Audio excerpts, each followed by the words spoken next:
A massage chair might seem a bit extravagant, especially these days.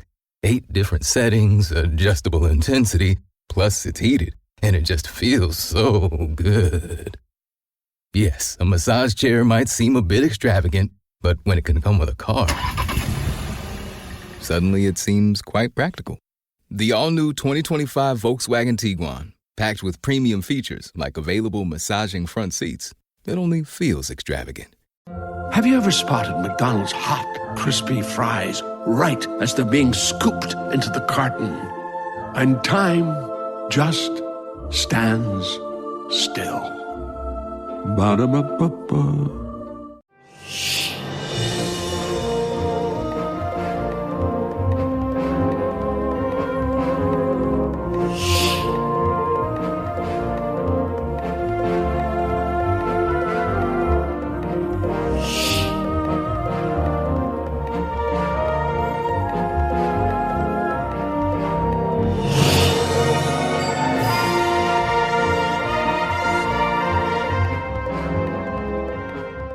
Hey, this is Mark A. Altman.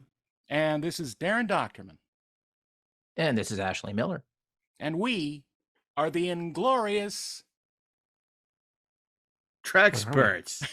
We are. I was trying to create some drama, but it didn't quite work.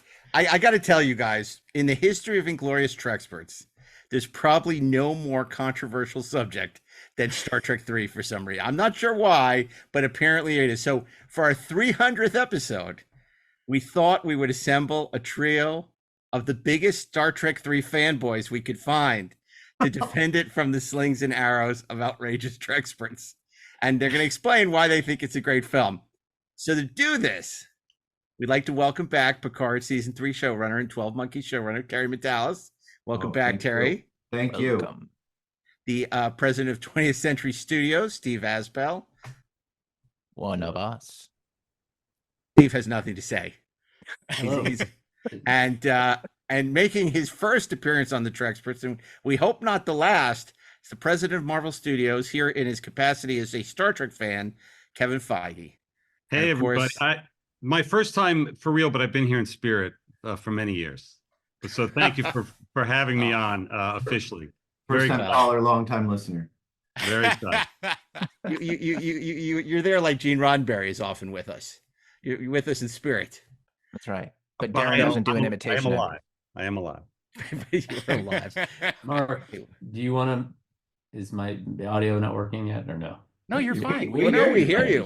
I'm sorry. I'm self-conscious. We can hear you, Do you want to mention the anniversary of the year of what? Well, I was just going to get to that, but thank you for teeing it up there, Steve. One of the other things that's unique is 1984 is, of course, the 40th, make us feel old, anniversary of the release of Search for Spock, Star Trek 3, which came out in 1,996 theaters across North America. It's the same summer as Indiana Jones and the Temple of Doom, Gremlins, Ghostbusters, and Top Secret.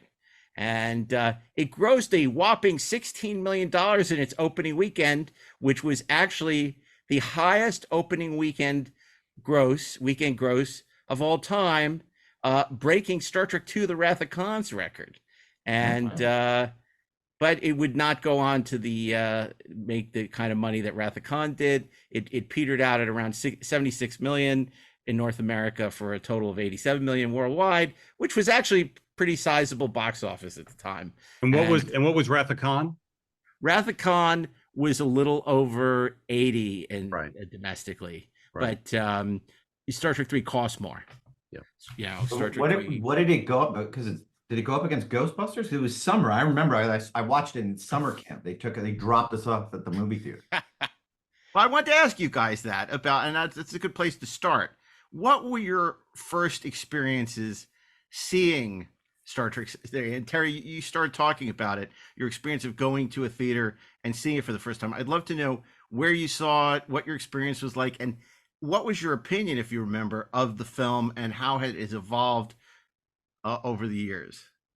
Well, it hasn't evolved much. I loved it. It's one of the first movies that I remember seeing in the theater because I saw it. It's actually probably the first movie I saw multiple times. I I went opening weekend with my parents, who were big Star Trek fans. I was 9, and all of it burned into my DNA. I mean, there's a reason Space Doc appears in Picard season 3, because I wanted to have Space Doc again for so long. It was Sorry, Darren. And so, and then Darren, how do you not like Space Doc? What kind of It's monster big and doesn't stupid like... looking. Show us on the doll where Space Doc After touched you. the grace of Dry Dock in Star Trek: The Motion Picture.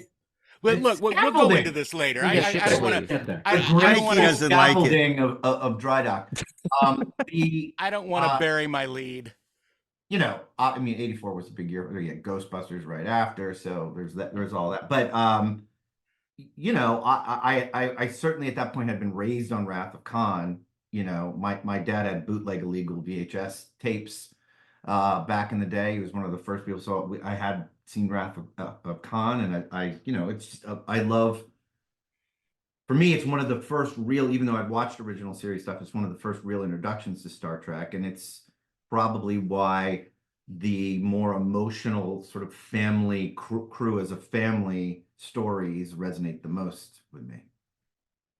And by the way, Terry, totally unrelated, congratulations. It's the first anniversary of the debut of Picard season 3. And I can't believe it's a year. And as Wow. everyone knows, it's Awesome. Congrats, something man. we all can agree on that we do love. So Thank you. Well, I Mazel appreciate tov. that. Thank you. Kevin, what about you? What was your first experience with Search for Spock? Do you remember? I remember the posters for it in the theaters, and I'm actually not sure if I saw it in a theater or if I saw it on video afterwards. Wrath of Khan I did not see in a theater. Wrath of Khan was one of those movies that I discovered back in the day when HBO would just show the same thing over and over and over and over, and I only saw it in bits and pieces. I may have seen 3 in a theater, but it was certainly on video that I started rediscovering them. And then by the time 4 came out, I saw that in a theater a million times. I was like fully on board and explaining to people the glasses that he got in Star Trek 2 and then sold in Star Trek 4. And so by that point, I'm totally into it. But I don't know if I actually saw it in a theater. I think I was too busy seeing, Ghostbusters and Temple of Doom over and over. But your parents weren't Star Trek fans? No, they took me to see the motion picture when I was, that was 79, the motion picture. Yeah. So whatever, I was 6 years old and slept through most of it. Did you find Dry Dock elegant? Great. Extremely. And by the way, all the effects in that movie are probably the best of the whole series. And that Dry Dock sequence and the Goldsmith score that goes along with it, I used to listen to in my bedroom as a kid and like get much too excited than one should. I would imagine like what kids were doing when they were going to see Duran Duran. I would stay in my room listening to the Enterprise track and contend that it's better than you've just gained a point on my listing. That classic Duran Duran song, Geeks on Film. So Steve Asbell, what about you? You remember your first experience? Similar. I mean, I do remember time? seeing it on screen. But what was interesting about it was, I think after having gone through, you know, Empire to Jedi, like what was happening in my grade school, I was again around the same age, that we were really interested in this sort of cliffhangers, you know, back where we would wait 3 years for each one, or 2 in this case, and kind of theorize about what, like, that was really fun. And I don't think there were any other movies other than Star Wars and Star Trek at that time that really had that sense of, especially after Empire. Obviously the big one was the first one. We were like, what the fuck, you know, raging debates about whether he was really his father or not. But then not when we finished, we were talking about 3 and coming out of it, all I would remember was that the big debate was they were going to get the Excelsior. Like that was the big thing, that they were going to come back, and they, like, we didn't even think about, oh, are they all going to get, you know, shit canned from Starfleet? But we were like, no, what's going to happen is this, and they're going to turn the Excelsior into Enterprise. And it was like that. The earliest memory I have of really talking to my friends about what could happen in the next movie. And it was like those, I remember those two, like 80 to 85, kind of those Star Wars and Star Trek being. You mean like, is Boba Fett Han Solo's mother and stuff like that? Yeah. Fantastic. Well, yes, and Han Solo being the other because he used Luke's lightsaber to cut open the tauntaun. That was a. He was the only other character to ever wield a lightsaber other than a Jedi. Oh, really? Yes, that was that argument was made throughout the lunchroom, as I recall. But can I just say something about that? I do miss the vacuum of information on a film. Now, I mean, you know, obviously I just go online, any information I can get now about anything. But the dark ages of you didn't know what it was even going to be until that trailer came out, you know, it's such a different experience because audiences' expectations are, they didn't really have them, you know, they were just like, I don't know what they're going to do. And then the trailer would tell you. Now you have an entire community that can debate and basically break 10 versions of the movie that you're going to make before you that you have to compete against as a filmmaker. I just miss the nothing.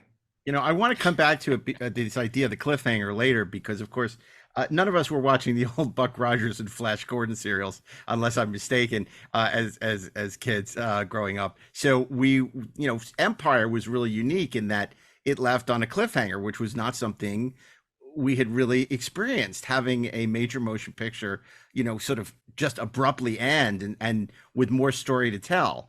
And then Star Trek 3, of course, it was very similar. Like, spoiler alert, he says, your name is Jim. James Horner's music swells. And we're like, okay, we're ready to go on this trip.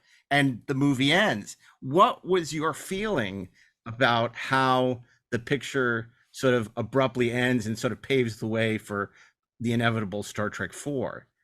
I'll start with you, Steve Asbell. I didn't feel like it was as much of a cliffhanger in that way, in the sense that the story they were telling resolved with Spock being restored and resuscitated, and the idea that they you know, I mean, I will recommend you all for promotion in whatever fleet we end up serving, you know, that there was some openness to what was going to happen to them, but that it didn't matter in a sense because they had saved his friend's life. I mean, I actually think I was watching it again, Terry and I were going back and forth a little bit about it. Like, I just, the pace of the movie is really, like, I don't think about 3 as being the one that's really well paced.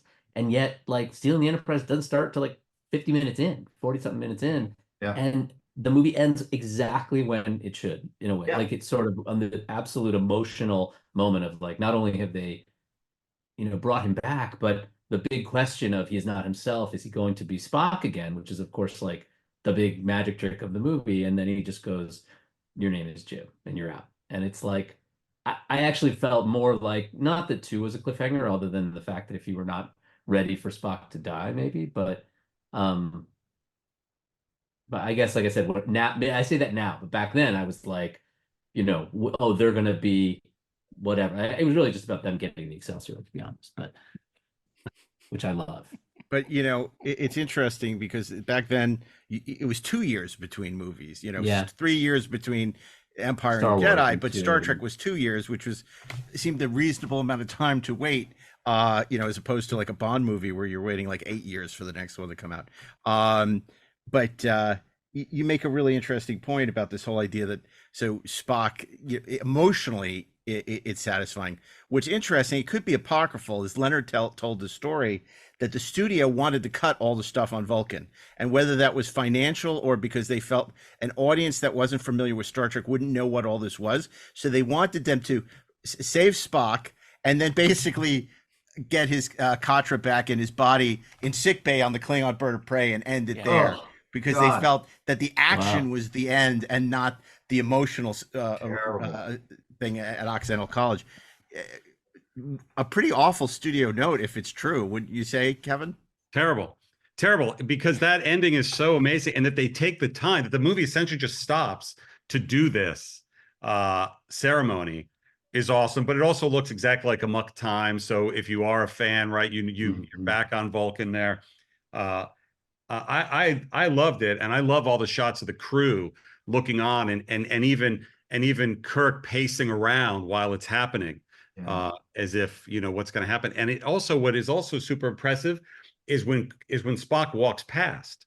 Yes. So actually, there's a chance that that's it. That's all the Nimoy you're getting, and then he stops and turns around, and that's the bonus. Your name is Jim is the emotional bonus, but it's so ballsy to just go, the search for Spock, his crystal face is the teaser poster, right? And yet you see him almost hardly at all in the entire movie until he turns back around and pulls his hood down.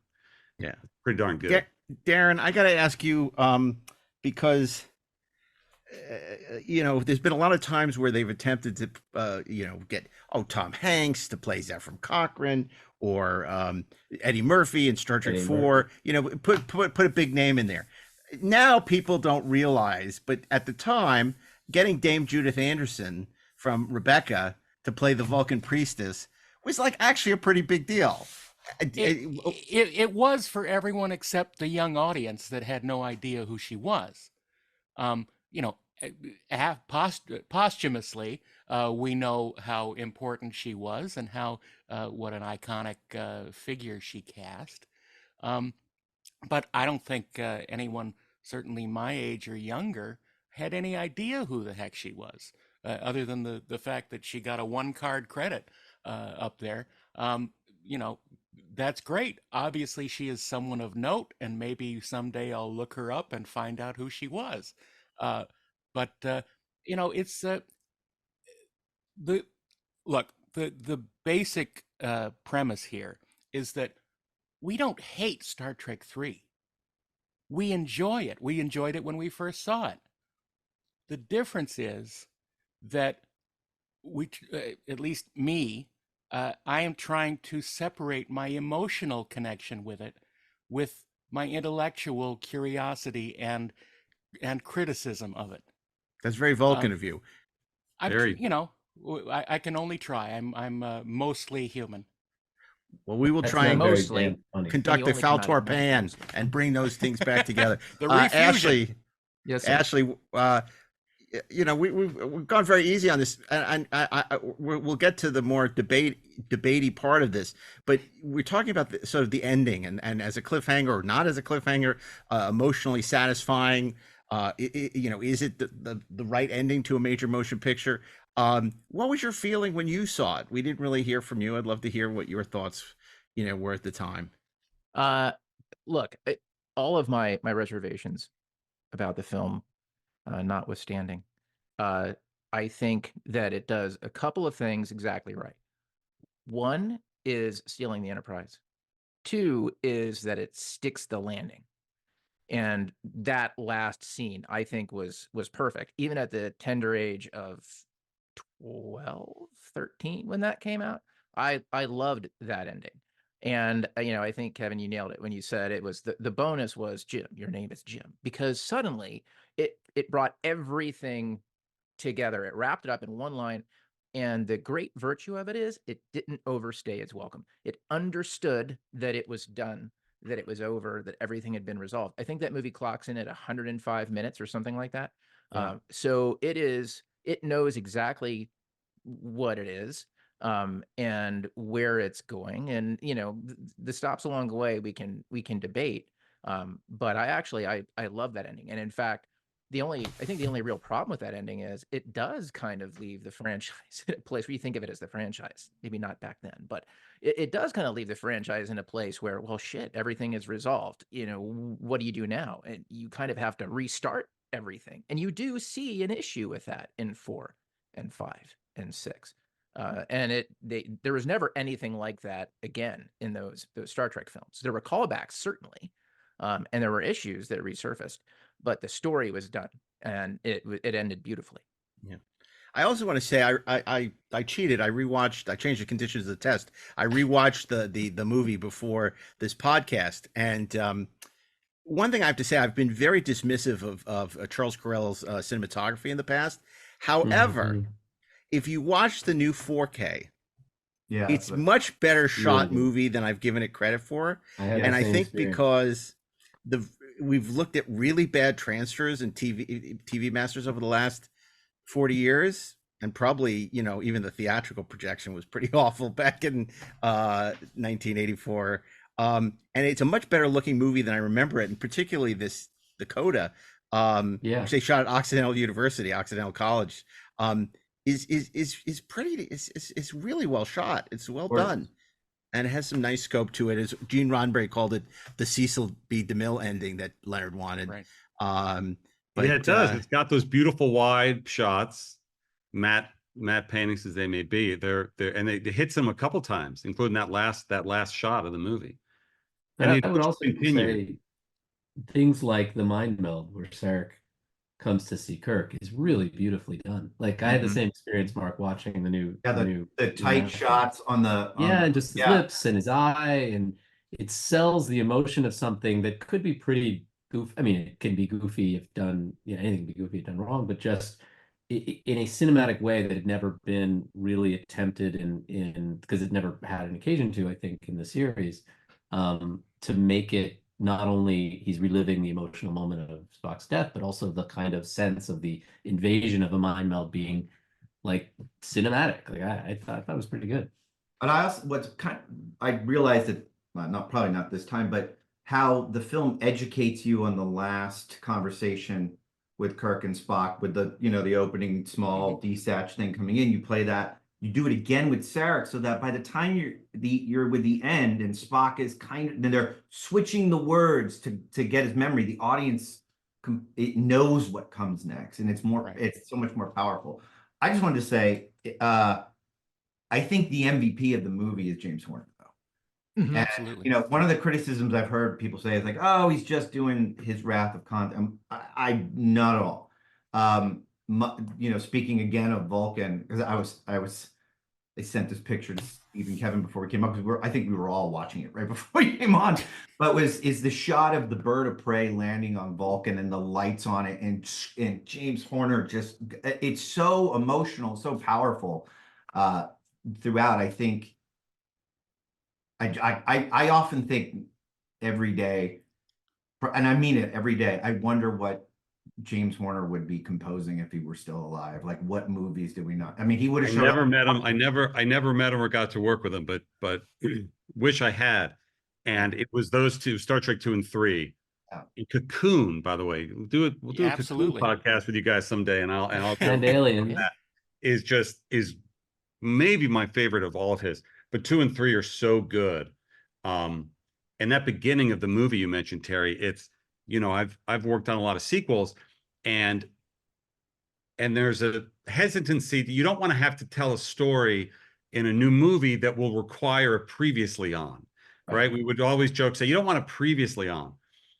But the truth is they did it so well, and changing the color and starting smaller as it came is so beautiful that it's perfect.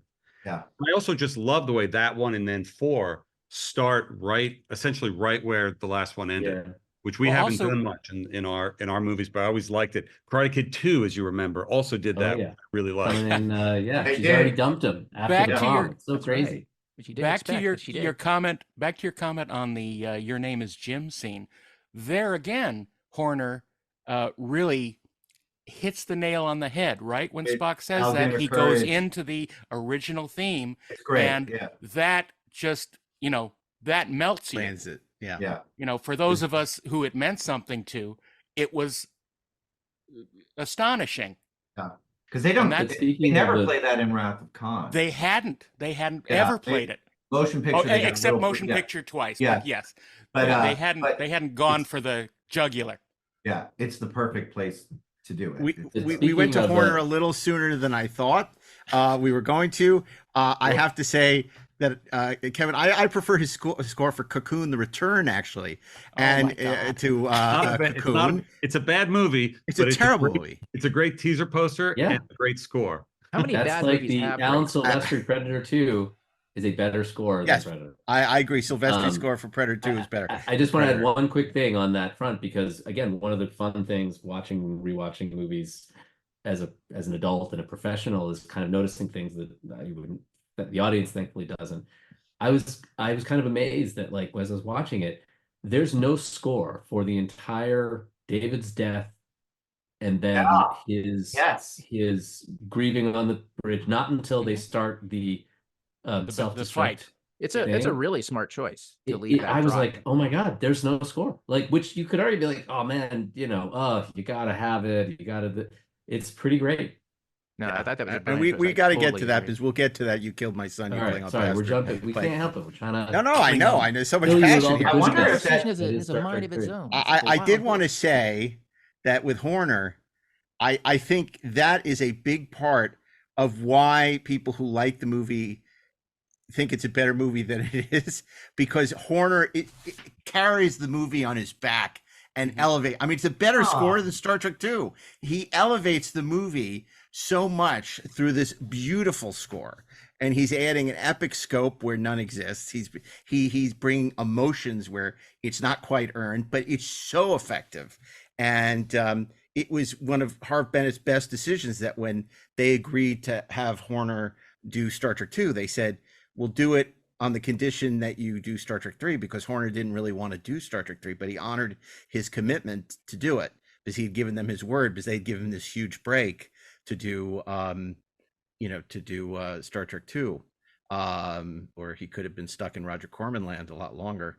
But it's Battle Beyond the Stars, not dissimilar to some of the very. That's a polite word for it. Music work, yeah. Wave Aliens has got the whole Klingon, like all that stuff he reuses. Yeah, I want to because we're going to talk about what we like, what we love, what we don't like about the movie.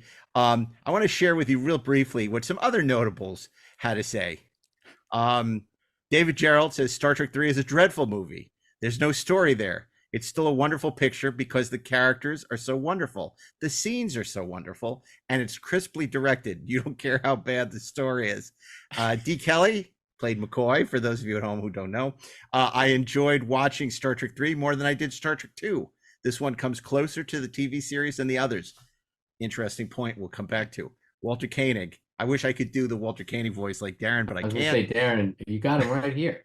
I felt it was too similar to Star Trek 2 in terms of the major conflict. The bad guys wanted the bomb, and we are trying to keep them away from it. It lacked a soul and a real emotional center, and it was not as good a story as Star Trek 2. Now we're getting to the Mark. It was not as good a story as Star Trek 2 was, and I thought it was far similar to Trek 2. What did you think of your costume design? It's very good. I wasn't waiting for him to walk off the stage. I wasn't told that I could complain about my costume. I would have if I had known. He's walking. The pink Pushkin outfit. Walken and Koenig are very similar. Very close. So. Although Christopher Walken as Chekhov would be pretty great cast.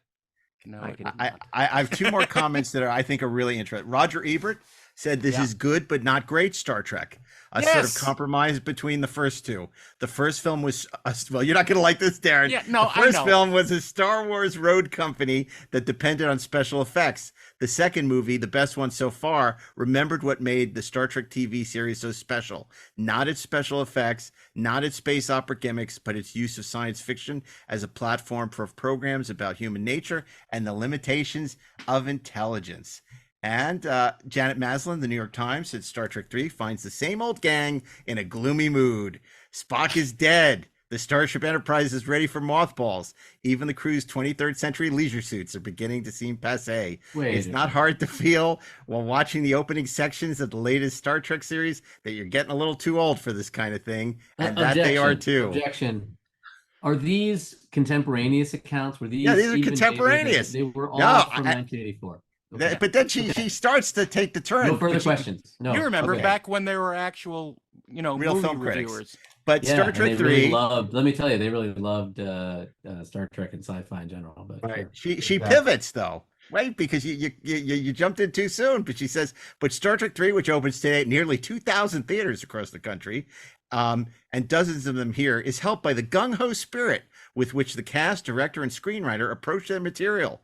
They all seem to believe wholeheartedly in the Star Trek saga, relishing every bit of jargon, every new space creature, every weep and bleep of their computer screens. Leonard Nimoy, who directed the third installment, hasn't matched the playfulness and energy of Star Trek II, but he's way ahead of the first film, making up in earnestness what he lacks in style. That kind of conviction, while sometimes verging on undue self-importance, goes a long way towards making the material touching.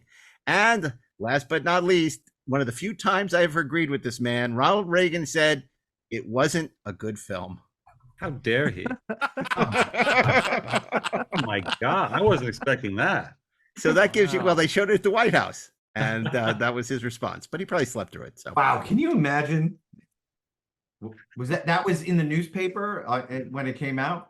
President Reagan No, said... it was in one of the books about his presidency by his like chief of staff or something. Oh, it wasn't publicized. It wasn't publicized at the time. It wasn't widely known at the time. Yeah. But those were all contemporaneous accounts, which I thought would sort of be interesting as we begin our discussion.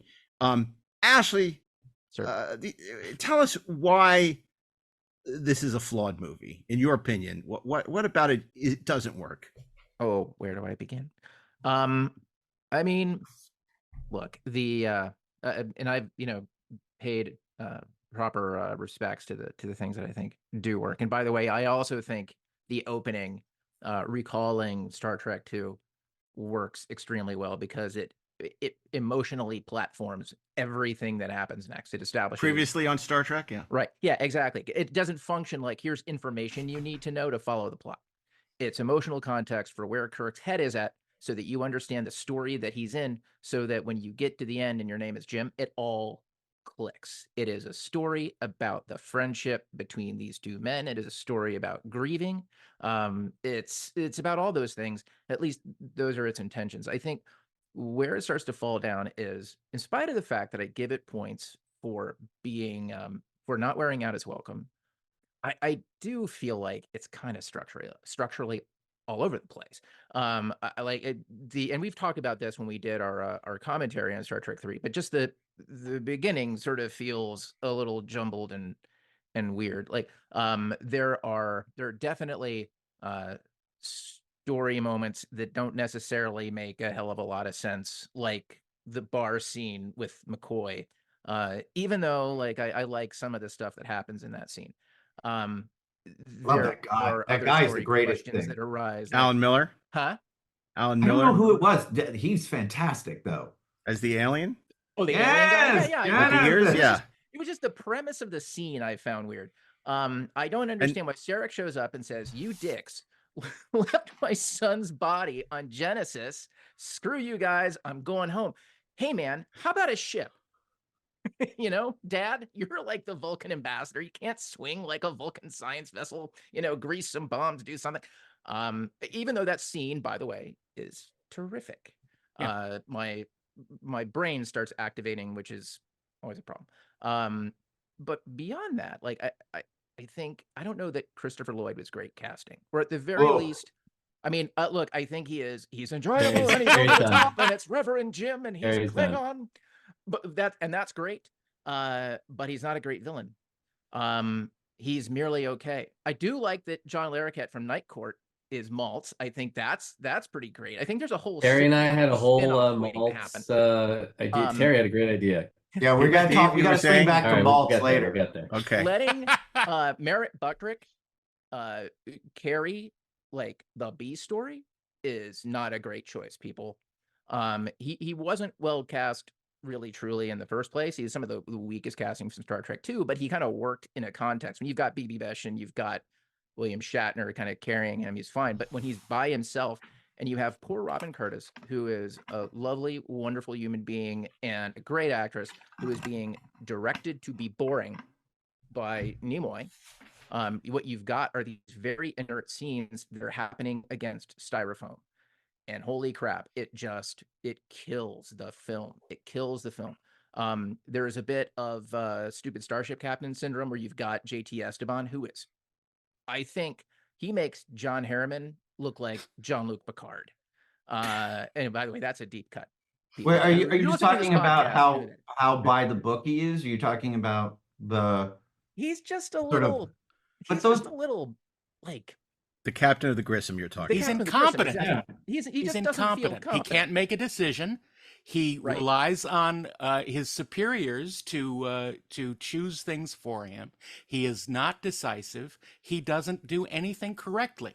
Right. At least Styles is just But an that, a-hole. to You know, me, it's like is like kind of like Styles. the most realistic version of what, like, I don't know, we've all been around. Well, I deal with people like that all Basically, the time. all of us studio presidents. So Yes, it's fine. this It's is fine. exactly. You just described.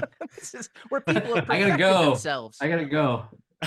Indecisive. It's like, what if Steve kinda- Asbell yeah. was a starship captain? It's not Relying great. on other people's yeah. Well, no, Steve, this is, Steve, is that a fair criticism? Because I mean, they're saying, oh, well, he's not Kirk, right? He's not in command. He's not a leader. But do you need to be someone who is in charge, large and in charge, if you're a starship captain? Would someone like that get promoted to be captain of a ship who is so officious and so unable to make a decision?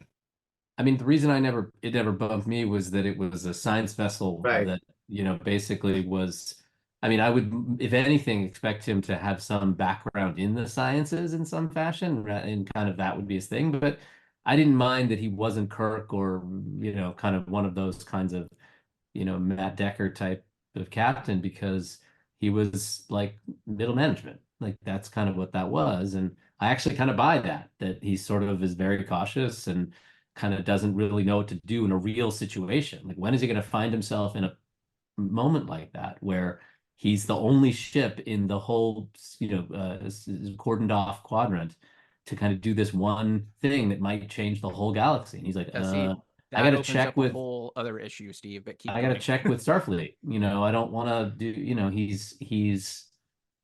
Yeah, he got the job. It's also a hotly contested thing in Starfleet Genesis. They just made this planet, and it clearly is a major issue with them. So he's got to check in. Wasn't So, it okay. in the original outline that they'd done that it was more of a situation, like more ships, more? Yeah, in Return to Genesis, yeah, the Romulans were actually mining dilithium on it, but it was they allude to the fact that this is a galactic controversy, and yet yet they just exploded the H bomb pretty much, and there are no other ships there except for this tiny little science vessel that is vulnerable. The Minnow, the SS Minnow, is the ship that we sent out to the to watch the Trinity test. Yeah, I think that's my biggest issue with it, is like that's the guy that you're putting in charge there. I totally believe the Martinet Captain Styles in command of the Excelsior, and he's got his swagger stick, and it's like it's all about the post and it's all about that shit. And I find that very funny, and I dig it. But again, it opens up the question: is there no one else competent in Starfleet other than Kirk and his crew? And that's the big question, because I like to think that anyone who is capable of commanding a starship has at least a modicum of ability. And okay, to be fair, Darren, in the original series, anytime we ever met the captain of another ship, they were crazy, maniacal, or their body had been taken over. Oh, not Commodore Wesley. Well, Commodore Wesley was fine, and all the captains of the ships in the war games with the M5. They didn't do so hot, man. Yeah, because they were put up against an insane computer guy. Kevin, I want to ask you, because everyone's going to say, yeah, but Star Trek 3 is great because it's stealing the Enterprise, right? I think everyone agrees stealing the Enterprise is great. But I think what Ashley was talking about is this first act, where they're coming home, they're depressed, Spock is dead, D. Kelly is sitting around speaking in tongues. I love that. I love that opening. I think the notion of taking your time with the characters that you love, I wouldn't underrate that. And again, picking up from where it ended. And I think the brilliance of putting Spock's soul into McCoy is so cool. Like, I remember being freaked out as a kid when you could hear Spock, and then with those, how did McCoy do those crazy, freaky, crazy eyes coming out of the shadow? So good. So good. I thought I was totally into that, and coming back into the Doc and seeing I want to hang out in that lounge where you can sit there in those comfy chairs as an Enterprise. We call it the blue bayou. We call it the blue bayou because exactly they say and watch the ships come in. I would love that. Yeah. And you have it. Totally. It's the Club 33 of Starfleet. So let me ask you this, because obviously that's you mentioned earlier the bar scene, which is clearly influenced by Star Wars. Now, without getting into the minutia, it's a shame that Charles Correll couldn't smoke it up because they were using ILM opticals, and at the time you couldn't do it with a lot of smoke. They couldn't do that stupid little World War I fighter game, so it's really brightly lit. But Terry, you were saying you really are a big fan of Alan Miller's performance. That joke was created on the day, the ears thing, when they saw the makeup. It was an ad lib, but I think Hart Bennett threw it at them on the day, which is a great gag. Great line. What do you think of that whole Star Wars cantina bit? It's funny. My mind never goes to Star Wars at all on it. I mean, I understand it's easy to do. I'm just so focused on DeForest Kelley. Like Bones is my favorite of all Star Trek characters, and he's so good. And then watching him try and charter a ship and not know how to do it. And I love the relationship with the waitress. She's like, "Oh, it's not your usual poison."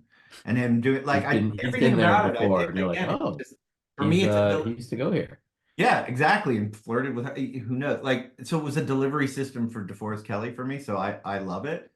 And that guy is great. The makeup on that guy is great. That alien with the feathery thing, and I mean, I always thought it was Star Wars. I always thought it was the lesser cantina, for sure, and going to book a ship.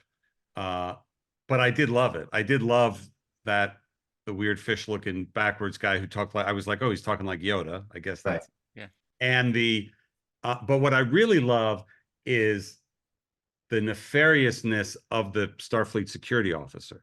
Yeah, with the little bag. And when he starts to talk, when McCoy's voice is going up too loud, and you realize Starfleet is not all, which the shows and the movies then really maybe too much so delve into.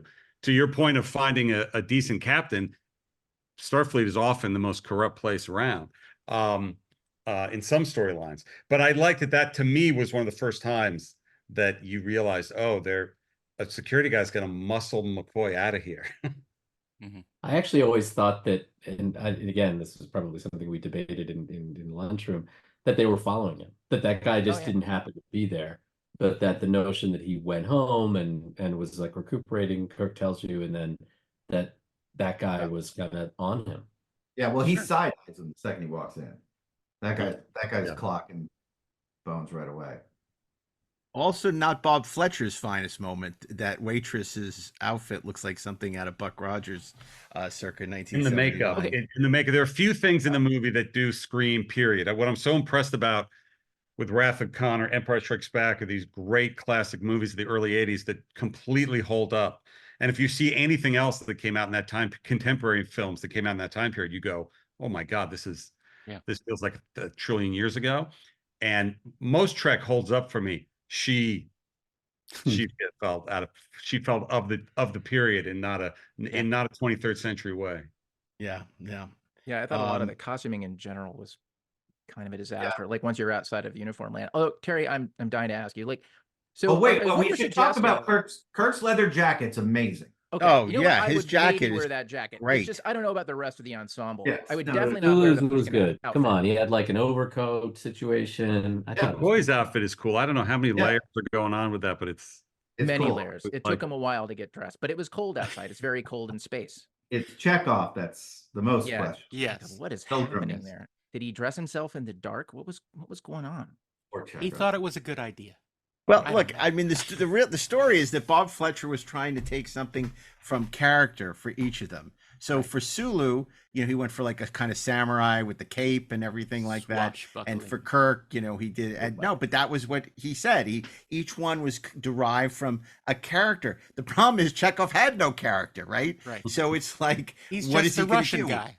So he Right. says, "I'll make him like a But Russian I poet." did think it was very interesting that they chose for Kirk's kind of hero outfit for the movie exact same colors, meaning same sort of Sure. idea Burgundy, as yeah. the uniform that we love, but obviously without any of the rank and the kind of the fan thing, and because his loungewear when they're all over for a drink, I don't know that the movie would have been the same, or you No. would have been able to take him seriously with that sort of jacket, whatever that zip up was, the Right. blue and white. Yeah.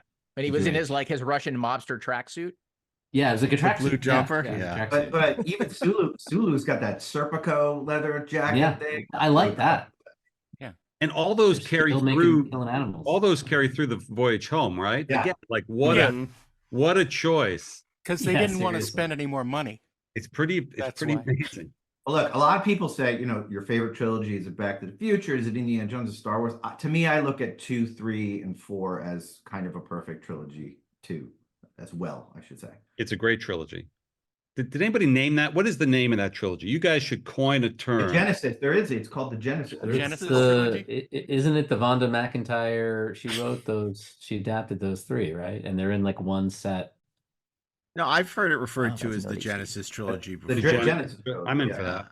Genesis, and that's not. We can do it here. I mean, and it's certainly- interesting because it had never been Right. planned. You talk obviously, cinematic universes. It had never been planned. They went from movie to movie with no idea what the next movie would be.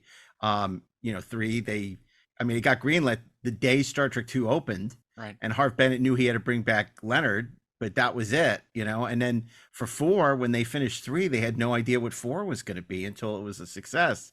So in that sense, they did a pretty good job of having it hold together and telling a coherent story, given that there was certainly more than some other sequels, trilogies, that they were able to tell a coherent story and it really holds together. Let me answer a question. If I knew this, I've forgotten it. Spock saying "remember" in 2, right, which we then see again in perfect video footage. They Right. rented the DVD of Star Yeah. Trek. They didn't even go to It always dailies and show bothered a me. different Yeah, angle. always, When I was It's 8 the same years old, footage that for It's the always bothered a me. pet peeve. Always a pet peeve. But so why did they shoot that in 2? If Leonard was so adamant that he was out at that point, why did they shoot that? And did they know that would be their way back in? You It guys was a know? pickup. It was a pickup. They added it later because the movie was testing so well, and they knew that it was going to work, and Leonard was having a good time making 2, and they had a good feeling. So it hadn't been filmed when they originally shot that scene, and they picked up, and they didn't know what they were going to do with it. They just needed something that gave them an in to explore it later, which is what they did. Obviously They added the shot of the tube on Genesis too, right? That was also yes. That I was knew that that was the was last thing later. they shot. I knew So that was that later. was that Nick's idea? Was it? We don't No. know. Oh, he No. didn't want to do it, He right? hated it. He didn't like He that. hated it. Yeah. Bob Salen went and shot the stuff in San Francisco Park because I meant the remember. Yeah, I know he didn't like the tube on the planet, but was that because that's such an interesting thing that you'd have to be like, shit, come up with something that we may use later that is so like you couldn't watch the 2 movies together and not think it was on purpose. Well, because people were having such a good time with Wrath of Khan, but then it ends on such a bummer note that's Spock died, and so people were like, loved the movie, but then they were leaving the theater depressed. So they needed a hopeful something that would get people to feel like, oh yeah, he's coming back. And that's why they had the tube on the planet, so that there was this, it could end on a hopeful note as opposed to sort of this, oh, Spock's dead and he's never coming back. But you know what, though? I don't know that.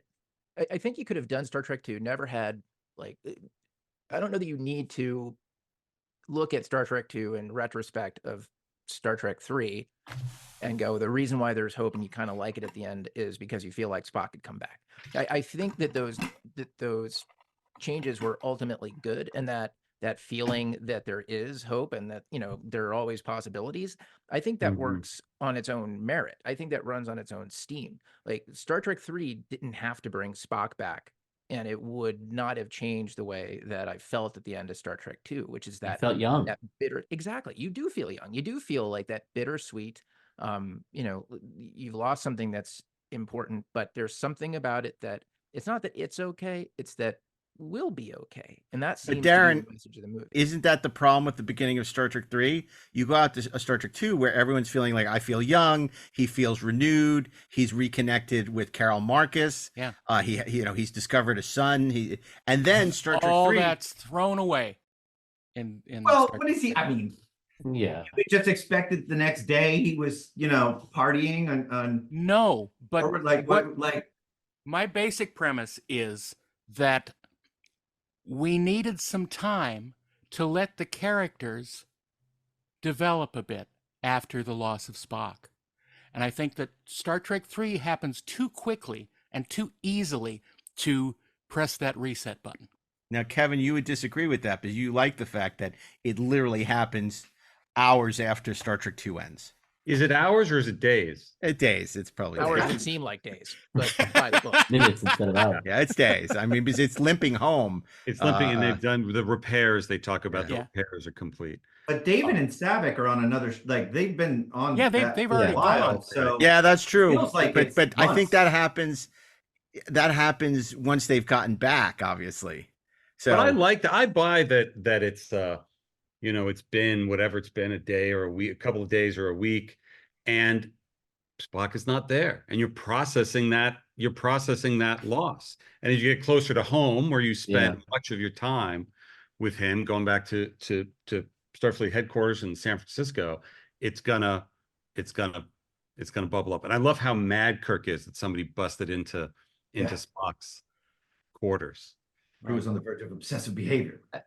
I also think that the film, what's interesting about it in that way is that it continues a lot of the thematic, some subtle, some less so, ideas of two in terms of the age of the real characters, the actors, the characters, where they are in their careers, time passing, and this sense of being outmoded, which, you know, I think carries through the minute they get home and Cartwright's, I'm not Cartwright,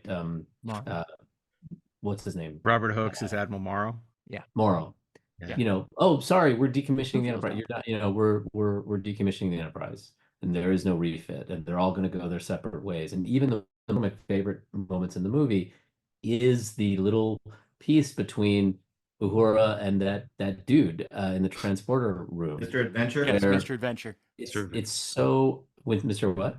Mr. Adventure. Yes, Mr. How he's Adventure. built. Where it's a great, you know, where he says, you know, obviously she's there for the plan, but he says, you know, that maybe this is great for someone like you whose career is winding down, and they do this great cut to her just flicking her eyes up at him. Yeah.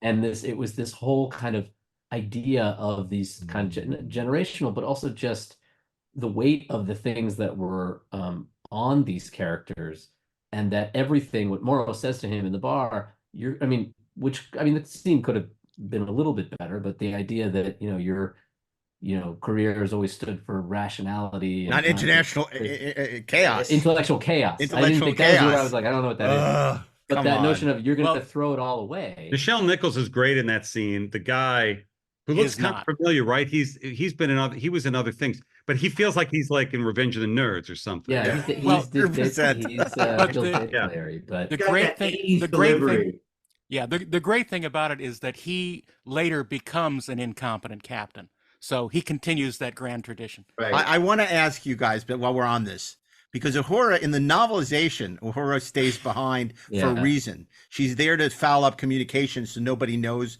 that the Enterprise has gotten Yeah. away and they can't Right. dispatch ship. That's all great.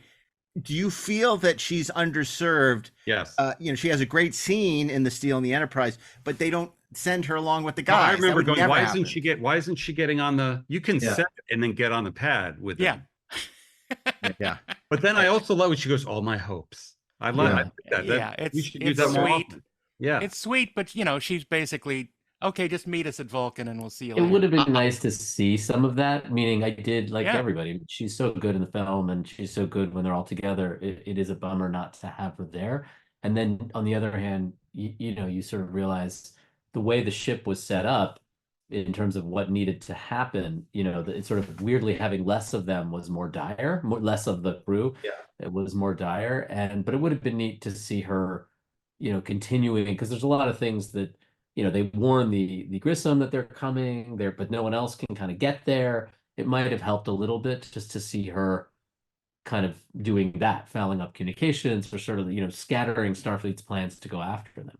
I think that's Yeah, another reason for all the goodwill this movie gets, because it serves this, for lack of a better word, the Seven Dwarfs, the ensemble, so well. Sulu gets a great moment. Chekhov doesn't so much, but he had in the last movie. Uhura gets great moments. So all the supporting cast, Scotty gets great moments. Yes. And they're all true to character, which is another reason I think that people really respond to this movie, much more so than Star Trek 2, where Chekhov gets great stuff, but it's only because he's not on the Enterprise that he gets good stuff to do. I'm beginning to, what's bubbling up for me in this conversation, which I'm enjoying, is that the movie, this undeserving movie gets a pass only because of great scenes and great and great actors and great use of the characters. Cinematography, that's all. Emotion, that makes you great cry. score. But he just gets a pass. I just want to say before, Mark, on that point, before we get too far away with it, I think it's very interesting when you read those reviews and the kind of contemporaneous accounts, because I actually think, we miss the time where subculture could be subculture, and that there were things that didn't quite pierce the mainstream in the same way, which gave, again, Star Wars was obviously a different thing, but Star Trek, and we've talked about this before, part of what was always great about it was that it wasn't for everyone all the time, and it feels more personal. But that it could be something for the people, and certainly all the fans that kind of kept it alive in the 60s and 70s to make the motion picture, and then threading that needle of the movies, where having to basically be the first real TV serial experience to be in a big way, to be translated into cinematic form. That's really hard, because you inherently have to give up certain things about, which have always been the debate about these movies. They didn't do enough of what the show did. But on the other hand, it did the right thing that we all wish we could do all the time, which is it just made it about the characters. And that simplified almost everything else around it, sometimes better than others. I mean, there's things obviously about Nick's direction that are incredible in 2, and the writing in 2. But that part of what made this movie, even watching it again, was how it just leaned into all of them in their ways. And you mentioned DeForest. He's so good in the film, and the idea of, this was that green-blooded bastard. He did, this was his revenge for all the arguments we've lost. Like, that it's him is the one who has to hold the Katra, that Kirk's basically has to throw away everything he stood for without even batting an eye, because he has to do it. Like, all of those things are like, and then it has to destroy the Enterprise, like, which, by the way, I was rewatching the teaser. I forgot that they put the shot of the ship blowing up being at the destroyed end of the trailer. It made me so mad. And in all made the Harv commercials Bennett on and Leonard TV. Nimoy mad too.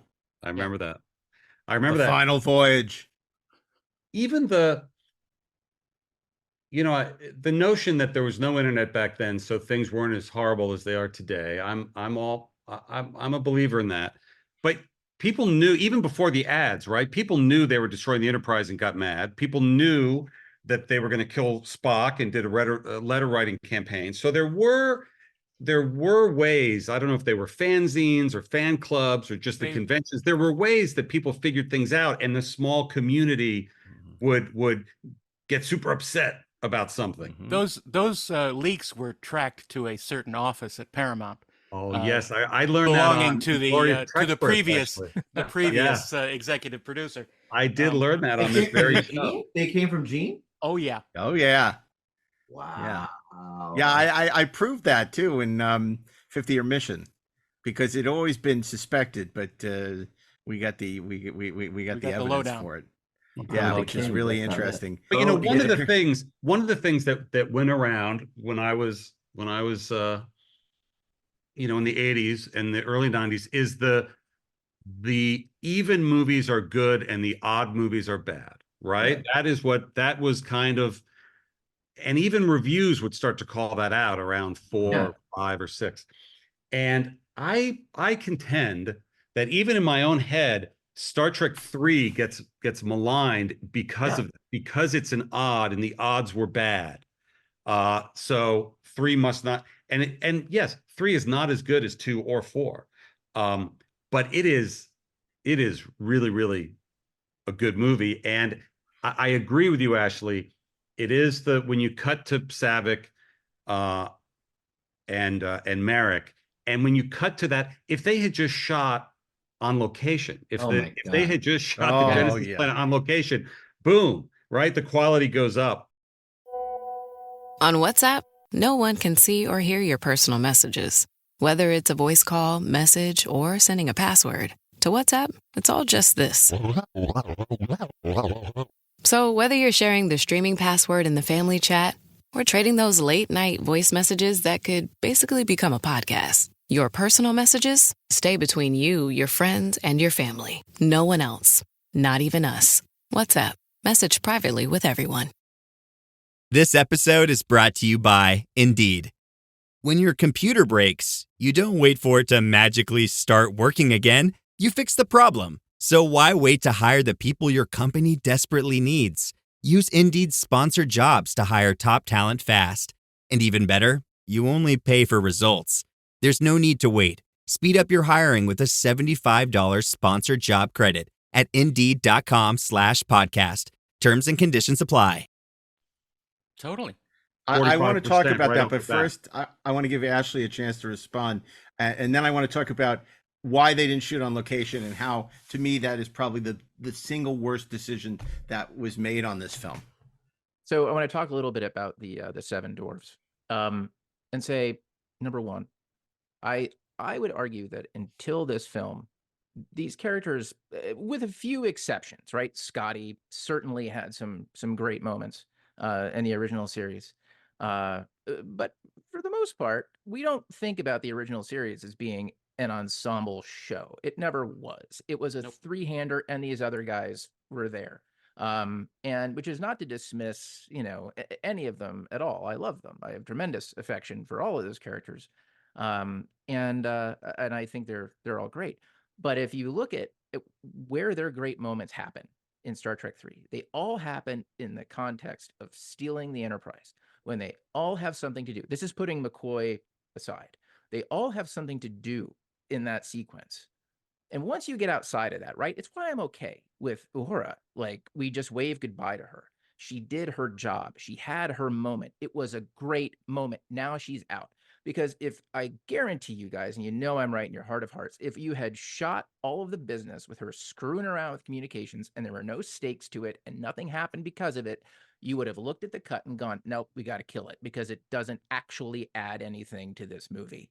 Yep. It's nice to have and to sort of know that you did it and feel good, but it maybe works in a novel, but I think it actually takes away from one of the virtues of the film to say that, we should have had more of her, because if anything, once we are off to Genesis, we kind of lose, the significance of the Seven Dwarfs in that movie. Well, Sulu does eyeball the cloak ship. I mean, he sees the bird of prey. I mean, they have stuff, but it's not a great scene. Do you know what I mean? It's not like, oh, okay, that's so character specific, as opposed to "Don't Call Me Tiny," which is it's terrific. a great example of the power of editing, because the stealing the Enterprise scene was originally cut up.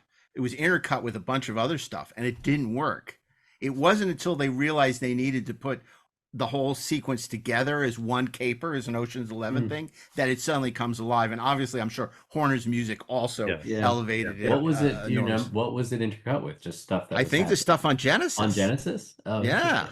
The Terrence Malick cut. There were lots of shots. Because God knows I want to see more of them on Genesis, because that's a dynamic You actually group. make me think of something I'd never thought about before. That if you imagine the room where, whether it's the studio or Hard or everybody else going, wait, we got to make another one, but we can't have Spock in it.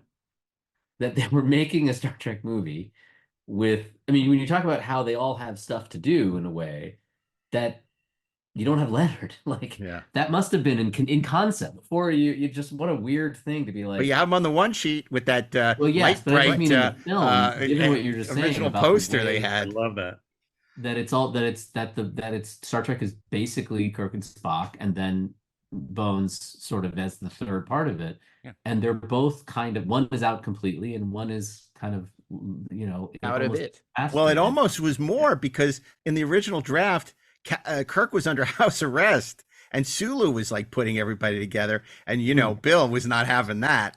He's like, I want to talk about that one too, man, because read look, that. I get the whole, we come home and we're all sad and all of that shit, because you know what, you would be sad. Like, mourning is a process, it's all that good shit. But I feel like what happens in that movie is, it starts off with everything is bad news, and then they get the news about Spock, and it doesn't really change the trajectory of anything. It's not really good news. It's just more like, oh, you're a dick, so it's more bad news, as opposed to, and I think this is kind of to Darren's point, that starting that movie in a place where people felt like they could get on with their lives, right? That there were possibilities, that things could be okay, that they weren't coming back, and they're not being mothballed, and they're not being retired, and not everything is going to shit.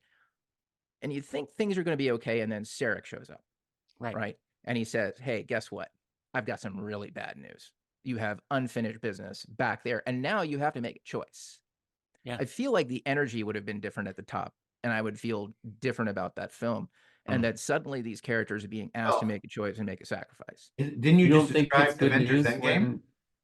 Sorry, go ahead, Terry. I cut you I off. was gonna say that's kind of Avengers Endgame, right? They all move on. You spend the beginning of it moving on, and then suddenly there's the time travel opportunity. So it's kind of that. That's why I wonder, like, for me, I think it's perfect as is. I think that the fact that you're being decommissioned, the ship is done, you're out, you have this avalanche of no's, and then it's now, but we have to go. I think probably what you needed, and maybe this is what they're implying with the sort of it being a galactic controversy, is a time clock. Because if you say it was 4 years later, right? Spock's tube has just been on that planet, I guess, for 5 years. Like, now he's 80 years old. Well, right, but would he be able to be regenerated? But I understand the move on thing. I just think it's a different movie. Once you start bringing magic into the equation, which Trek 3 does, you can make up anything. We call it Vulcan mysticism. Thank you very much. Yeah, that's correct. Star Trek's always had that, though. No, it hasn't. There's mind melds. Mind melds can be different. Mind melds can be sort of explained by contact and energy transference between the Vulcans with their highly evolved souls. The whole notion of the Katra you're calling magic there? Yes, absolutely. Interesting. Absolutely.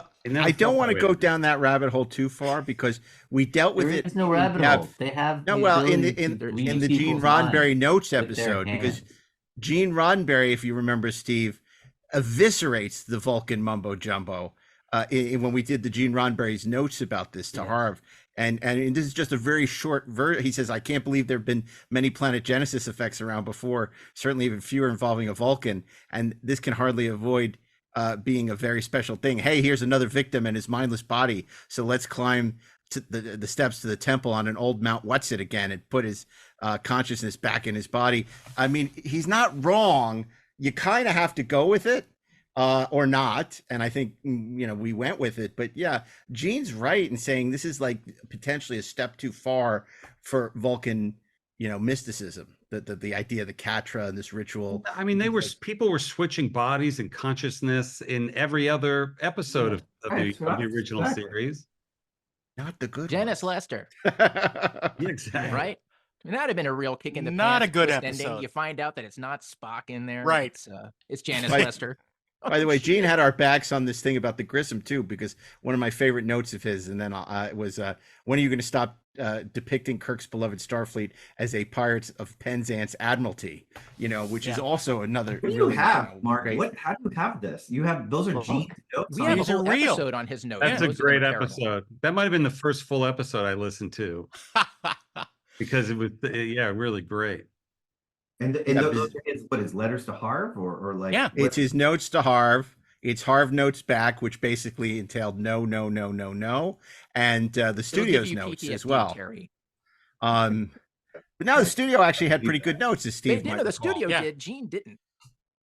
No, you keep saying Gene that. Gene's did. notes actually were pretty damn good for most of them.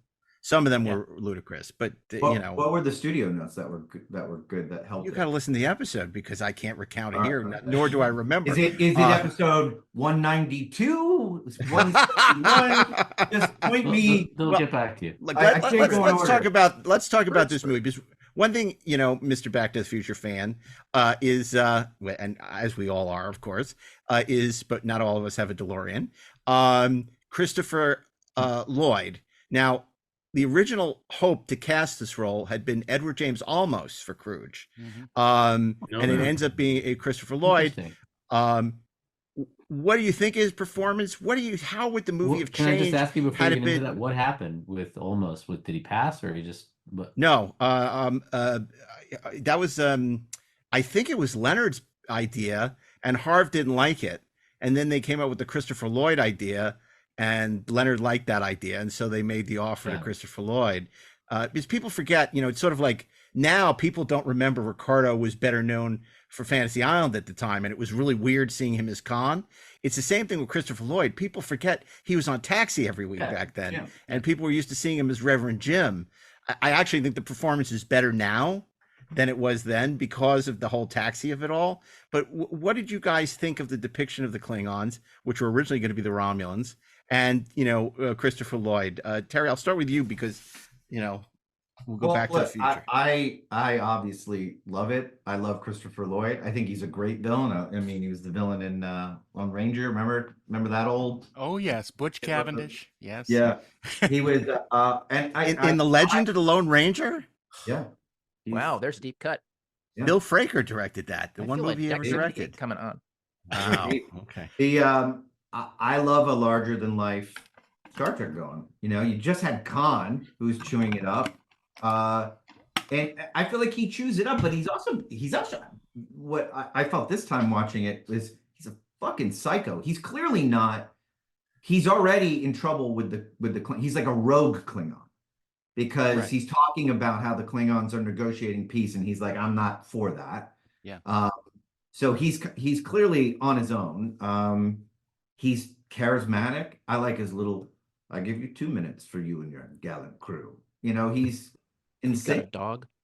No, because you wish it. There's so many exhilarating, isn't it? That I use in my daily life from this movie. Get out of there! Go! That's one of the best lines. That line would not have been as good if anyone else had played that part. Right. Yeah. And that alone makes it. Edward James almost would have said, "Get out of there." Yeah, that would have been it. I think he's amazing and hateable, and I love the fight, even the cheeseball fight on Genesis with him, and I have had, and I find also, I think it sort of set the tone for Klingons actually all the way through Next Gen, certainly with the Neela, the bird of prey. And the feeling of I even like that dog thing that he's you're very charitable. I look again. It's I was 9.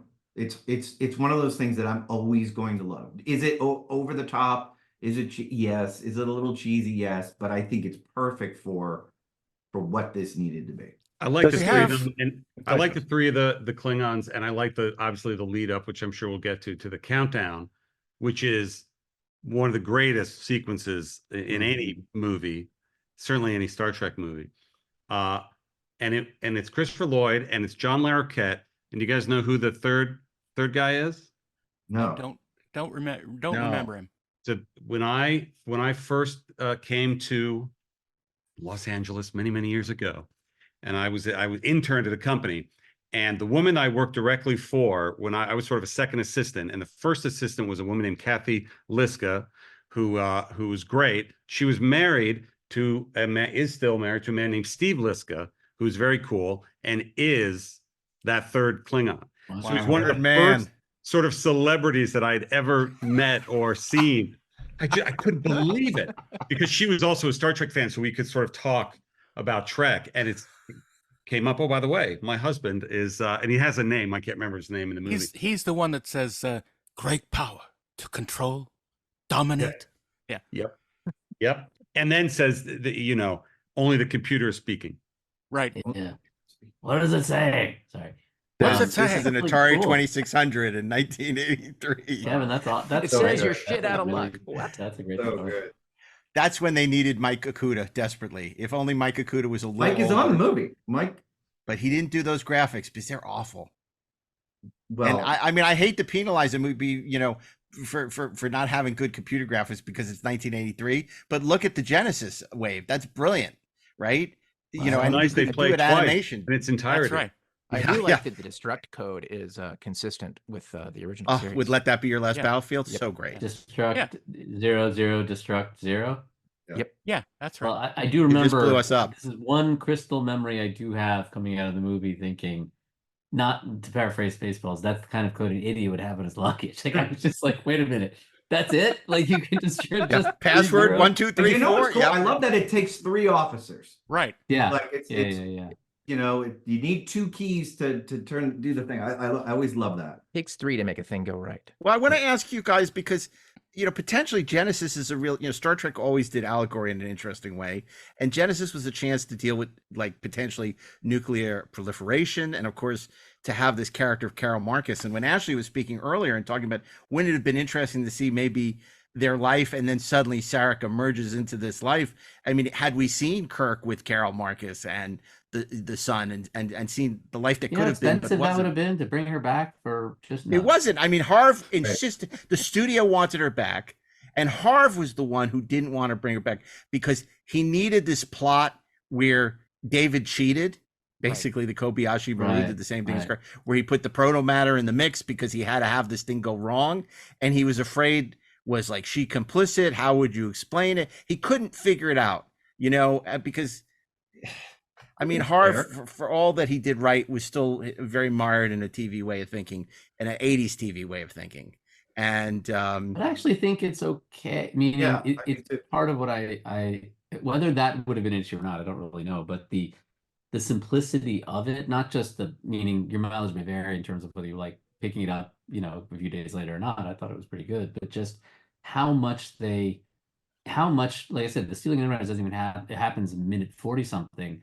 And yet it's still a pretty streamlined set of events that keep very close to the characters and less to the sort of situation. Everything is about either Spock's loss or how to get to Spock. And I think that is really good, simple storytelling. And I think that's one of its strengths, looking at it again and kind of going, not how would we do it today, but just it's really character focused, which is all you can really ask for when you are making a movie where you have to economize and figure out what new environments look like and whether you're only going to use once and all that.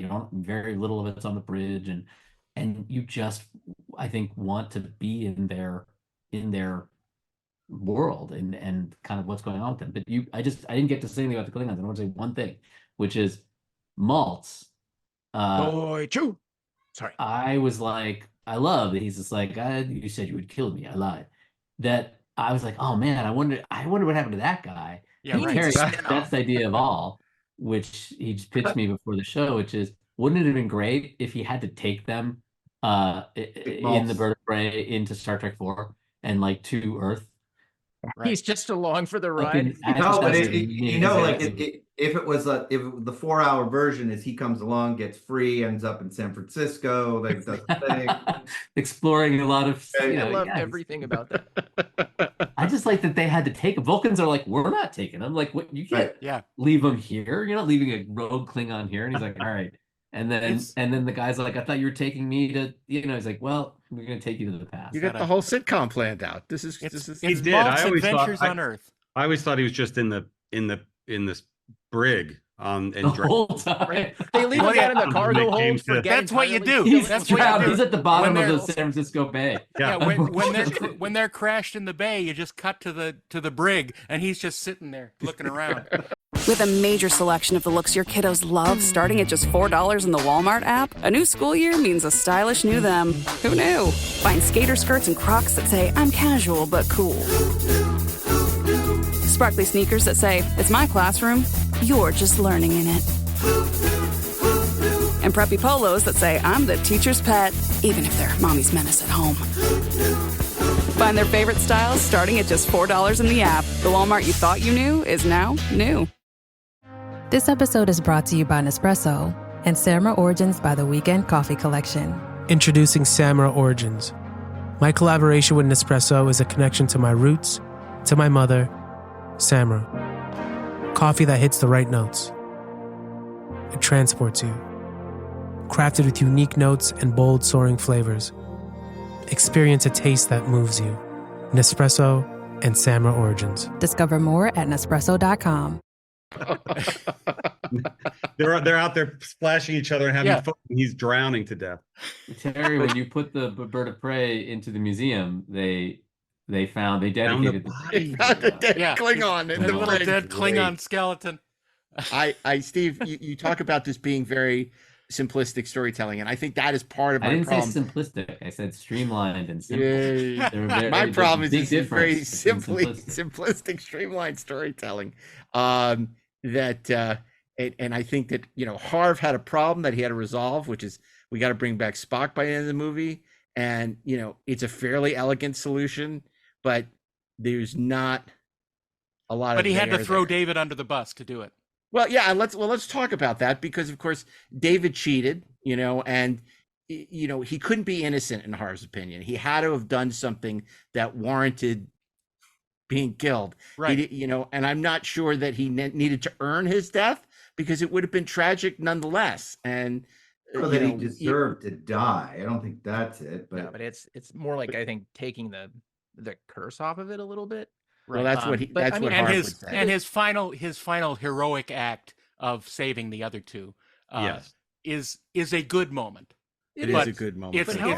It's led up again by. I just say the sound of him being punctured by the knife bothered me since 1984. It's like you're a burst or something. It's always bothered me. They must have had Christopher Lee as a technical consultant. But it's also very Hitchcockian the way he shoots it, where he has in the foreground the plant. You can't see it. You only see the knife go up, but you don't see it make contact. It's well resets. It's well done. How much better is that entire scene, that entire sequence, if BB Bish is in it? If she is helping to drive that, if there's actual conflict happening on that planet between mother and son who fucked something up, and help to create this entire problem. I mean, how much more? And you also have somebody who has real charisma in those scenes. It's a different movie. I mean, then you got to have a mother watch her son die, and then if you're not doing that scene. But this is what she always wanted to avoid by keeping her away from Kirk. That's right. But it's okay to have a father watch his son die. Yeah, but is that okay? He knew him, but he didn't know. You know what I mean? You could get away with. He's going to fall. He was a deadbeat dad, so he didn't care anyway. That's right. I confess, it's the one of the things that I, as shocking as it was and is, and maybe it slightly kind of compounds by merit metric. Yeah, that's what we call them, metric. It isn't necessarily the most charismatic. The way in which that all unfolds. In terms of sacrifice, sure, he does kind of throw himself in the way of the knife, so to speak, and is the one that dies. There's a part of me that always sort of wished that if the story was about his fault, sort of his mistakes made in the creation of Genesis, which was billed as this life-changing invention, that it some way be a sacrifice that was more about either all of them, or like he dies with the planet or something, something where it was a more, because again, it's not something that was set. It couldn't have been obviously set up into that this thing, because it wouldn't have fit there necessarily. It should be a more thematic relationship. Halfway through, and you're just like, okay, he protomatter, okay, it was unstable, which because we're not feeling that good about the Genesis planet at all in this movie, so it's not really that much of a loss in a way, because you're not like, this is the new thing that we're hiding. So it was sort of, how do we kill him? How do we get rid of him in a way that's... Though cactus farmers were very excited by it. The what? The cactus farmers. Oh, he's talking about the matte painting of the cactuses, which brings us back to Kevin's point earlier that why did they not shoot this on location? This is an example where I think they needed to go to the mattresses.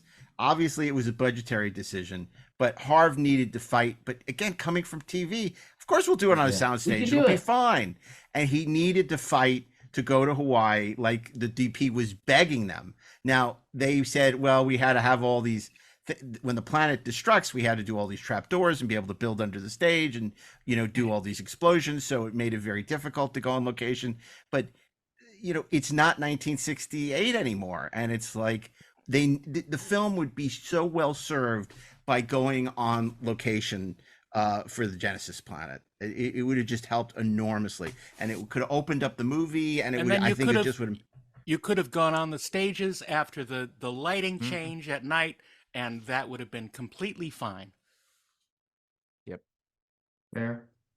But alas. Harder to control, I Alas. guess you'd say, too, is that it's not just the cost of going, but I imagine the conversation was, given how much has to happen, both in terms of the switching from, environmental zones, and then when things start to go south for the planet itself, and things, how much they would have had to have created wherever they were.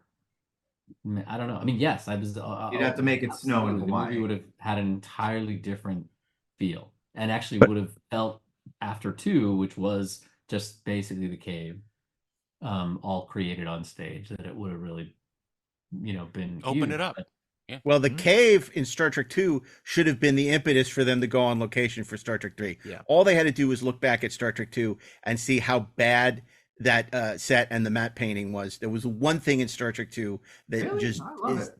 Can I cook? Can't.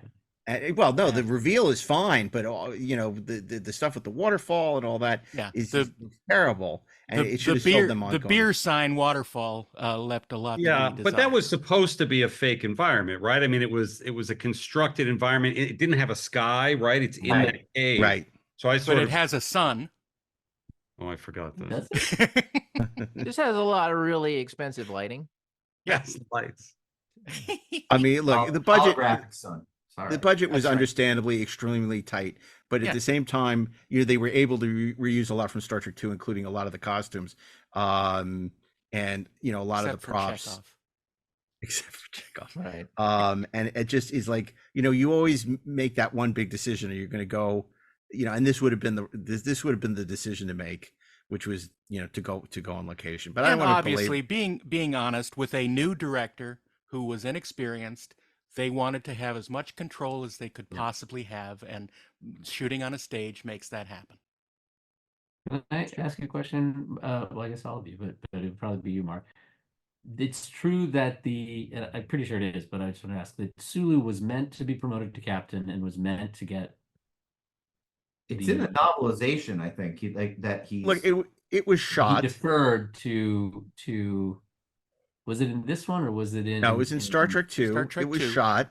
It's a terrible scene. Takei says that Shatner intentionally undermined, tanked the scene, which is not what happened. If you've seen the footage, it's just not a good scene, and it was superfluous and unnecessary, and slowed down the pace of the movie. And there was no reason to include it. It didn't buy them anything. And there was nothing in the novelization for 3 about Sulu. There might have been. There is. I mean, it's in the novelization for sure that he's up for Excelsior, or at least not up for Excelsior, but that he loved it and was up for being a captain. She's supposed to have Transwarp Drive. He's in it. Wheel, she'd be a wagon. I mean, I haven't read the novelization since I'm 14, so I can't tell you one way or the other. Who's the Treksperts now? Yeah, who's the Treksperts now? See, this is same as it ever was. Have you guys ever speaking of the Klingons? I'm realizing one of my affinity for that bridge and for those Klingons is related to my 12-year-old when I was 12 years old, taking a trip to Universal Studios Hollywood. Have you ever spoken about the Star Trek adventure on this show? Where you only once we've mentioned it. Yeah. We haven't really gone in deep because it's one of those things that your memories of it are better than what it was. Oh, for sure. But it was right. You would go onto the set. You would recreate a scene. Right. The scene where he shoots the guy for blowing up the Grissom. And I was a volunteer, and you go backstage and you put your little Klingon hat on, right. Forehead, and they teach you that when you get shot to fling it back, right. and so it flies off your head. And then the audience laughs because they think it was a mistake. It was early lessons that everything is fake. Everything is set up in the biz. Forget all you know. Exactly. And you could buy a video cassette. I was just going to ask you.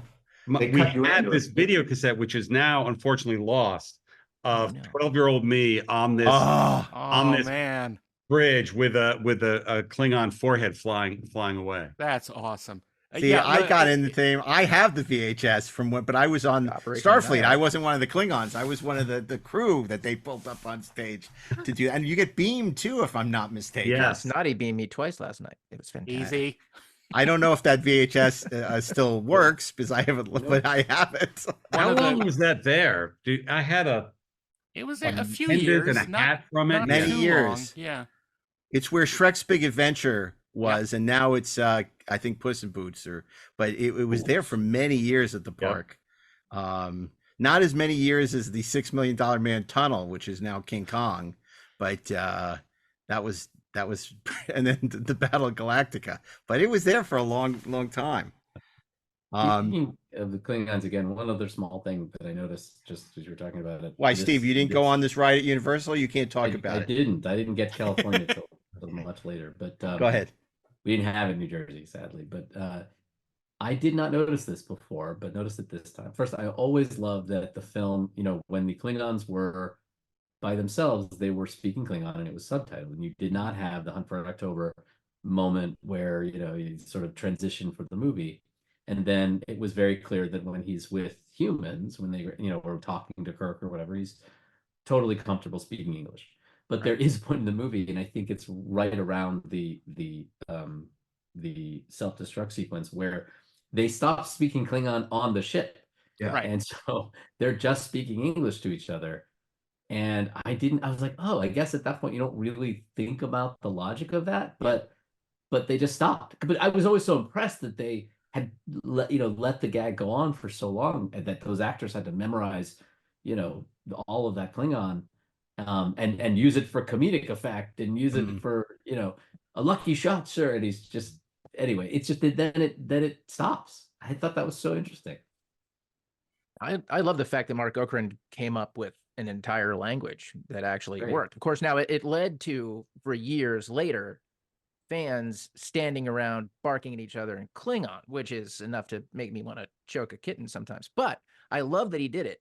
And when I was in college, I took a linguistics class. We had this whole thing just about inventing languages, and invented languages like Klingon. And I was like, so Klingon is a subject, object, verb construction, and just all these things. There's no infinitive to be, which made things complicated in Star Trek 6 when you've got to, quote Shakespeare.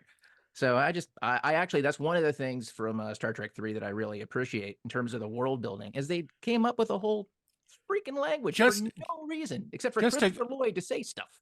A quick shout out for the Klingon language in Star Trek: The Motion Picture, which was actually made up by Jimmy Doohan.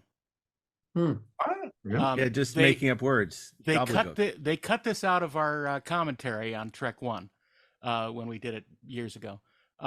But Jimmy Doohan actually came up with those lines, and he is dubbing those Klingons. Wow! And it's amazing. He did an amazing job. Yeah. Since we all watched the movie, presumably again recently, I want to ask each of you. I'm going to ask you what you liked more about it, what you liked less about it, and sort of a closing remark. But before I do that, I want to read the last of Janet Maslin's wrap up from her review, where she says the Star Trek saga remains a television series at heart, even in its widescreen incarnations. For all the fancy effects and sprawling panoramas, the scale remains small. The disadvantage to this is certain visual blandness, even tackiness, to the story's more grandiose settings, is well outweighed by the intimacy that exists among Enterprise crew members and by their seriousness and avidity about what seemed to be the silliest minutia, a blinking sign, for instance, that reads life form, while scanning the Genesis planet. That's what longtime Trekkies love about this series, and it's still here, a little the worse for wear, but mostly untarnished. And in a way, Terry, is that a lesson for people making Star Trek today? It's all about the characters, isn't it? I think it's a lesson for everything, right? I mean, if it doesn't work emotionally, you're not connecting to any of these things, then it's not going. I think maybe that's probably the major criticism with motion picture is it's just not a very emotional film. Don't tell Darren that at all. No, I love it. Now let me say that with the caveat of I love it. Like I'll put it on right now. If you come on over, we'll do it. But watch it with the sound off, or watch it score only. Is there a mode? Can you do that? Yeah. There is actually 4K and just there is on the 4K only. That I would. But do. Look. Yeah. I agree with all of these statements on the released version of the film. Is it on this one? Absolutely. By the way, yes, it is. Just, for years and years, I would say everyone maligned Star Trek 5 for good reason. Right. But push comes to shove, I would take 5 any day of the week over 1 because of the characters, because they sing "Row, row, row your boat" around a campfire, because they eat marshmallows, because Kirk says, "What does God need with a starship?" Yeah. Have you watched the 4K version of Motion Picture? Yes, and the director's cut, and it was much better. It was much better than I remembered. But I do not care about you don't care about Spock coming to terms. You don't care about Spock coming to terms. I like that. I was very half? surprised at that. I was very surprised at that. I was like, oh wait, there actually was a character moment in this movie. There absolutely. But the amount of time spent on the two characters that were not the two characters I care about. Here it comes now, Con. They're going at it. Well, only a matter of time. In the offing. Darren, this is like the 12th round. We're all friends here in the final. This is like when Rocky switches to Southpaw. USAA knows dynamic duos can save the day, like superheroes and sidekicks, or auto and home insurance. With USAA, you can bundle your auto and home and save up to 10%. Visit USAA.com/bundle. Bundle savings are off total premium, not available in all states or in all situations. To qualify, auto policy must be active prior to property policy issue. Subject to change. Restrictions apply. Membership eligibility and product restrictions apply and are subject to change. USAA means United Services Automobile Association and its affiliates, San Antonio, Texas. I just MailChimped my marketing. You MailChimped your what? I MailChimped my marketing with AI to create an effective marketing campaign in minutes. No, MailChimp and Way. Yes, MailChimp and Way. Now I can hyper-personalize my campaigns across email and SMS. You can do all that with MailChimp? What did I just MailChimp and say? MailChimp your marketing with the #1 AI-powered email marketing and automation platform, Intuit MailChimp. #1 based on publicly available data on competitors' customers. Plans vary. SMS available as add-ons. Visit MailChimp.com. I only getting killed. He's getting mad. Isn't that the great thing about Star Trek is they really don't have to, like, you can have the hardcore science fiction motion picture, right? Yeah. But for me, it's about the crew as the family in every way. So I totally get the Star Trek 5 thing. In fact, I think we should do another one of these called In Defense of Star Trek 5. Oh, God. Absolutely. You took the words right out of my mouth. I'm right there. I was just going to say that because this is the 40th anniversary of Star Trek 3. It's the 35th anniversary of Star Trek 5. And as you know, we've gone out of our way to champion that movie for a lot of the reasons that Star Trek 3 works. It's an episode. It's not a movie. It's a good episode. And Star Trek 5 is unfairly maligned. Kevin, you cited so many of the things about it that work because the effects are so bad and people can't look past that. It's the same thing on Star Trek. It's got a great score. It's an amazing score. Return of Goldsmith and that Shaka Reed music. Mm-hmm. Yeah. And busy man. And the song, I even got into the the songs of Distant Hearts. The moon is the stairway to heaven. Stairway to heaven, yeah. No, the moon is a window to heaven. The stairway to A heaven window. is Yeah, stairway to heaven, something the else. guitar store. I heard Ralph Winter's interview on this show and thought it was great, and he obviously talked a lot about that and about the VFX decision on 5, which was a lesson. You know, I do want to say, being a Trek fan my whole life and a Star Wars fan my whole life, there's no difference to me. You can love two things, and I do. Absolutely. And there was one name I would always see on the Trek movies. It was Ralph Winter. I didn't know who he was, but I thought that name, that's what I want to be. I want to be like that. I don't have to, nobody has to know who I am or be up on a stage necessarily. I just want to be able to be a part of things that are cool and that people like me respond to. And then when we were doing X-Men 1, they hired Ralph Winter, and I was like, holy mackerel. He's so nice and kind and low key. I don't think, but I couldn't believe that I was working with Ralph Winter on that movie, and then got to know him.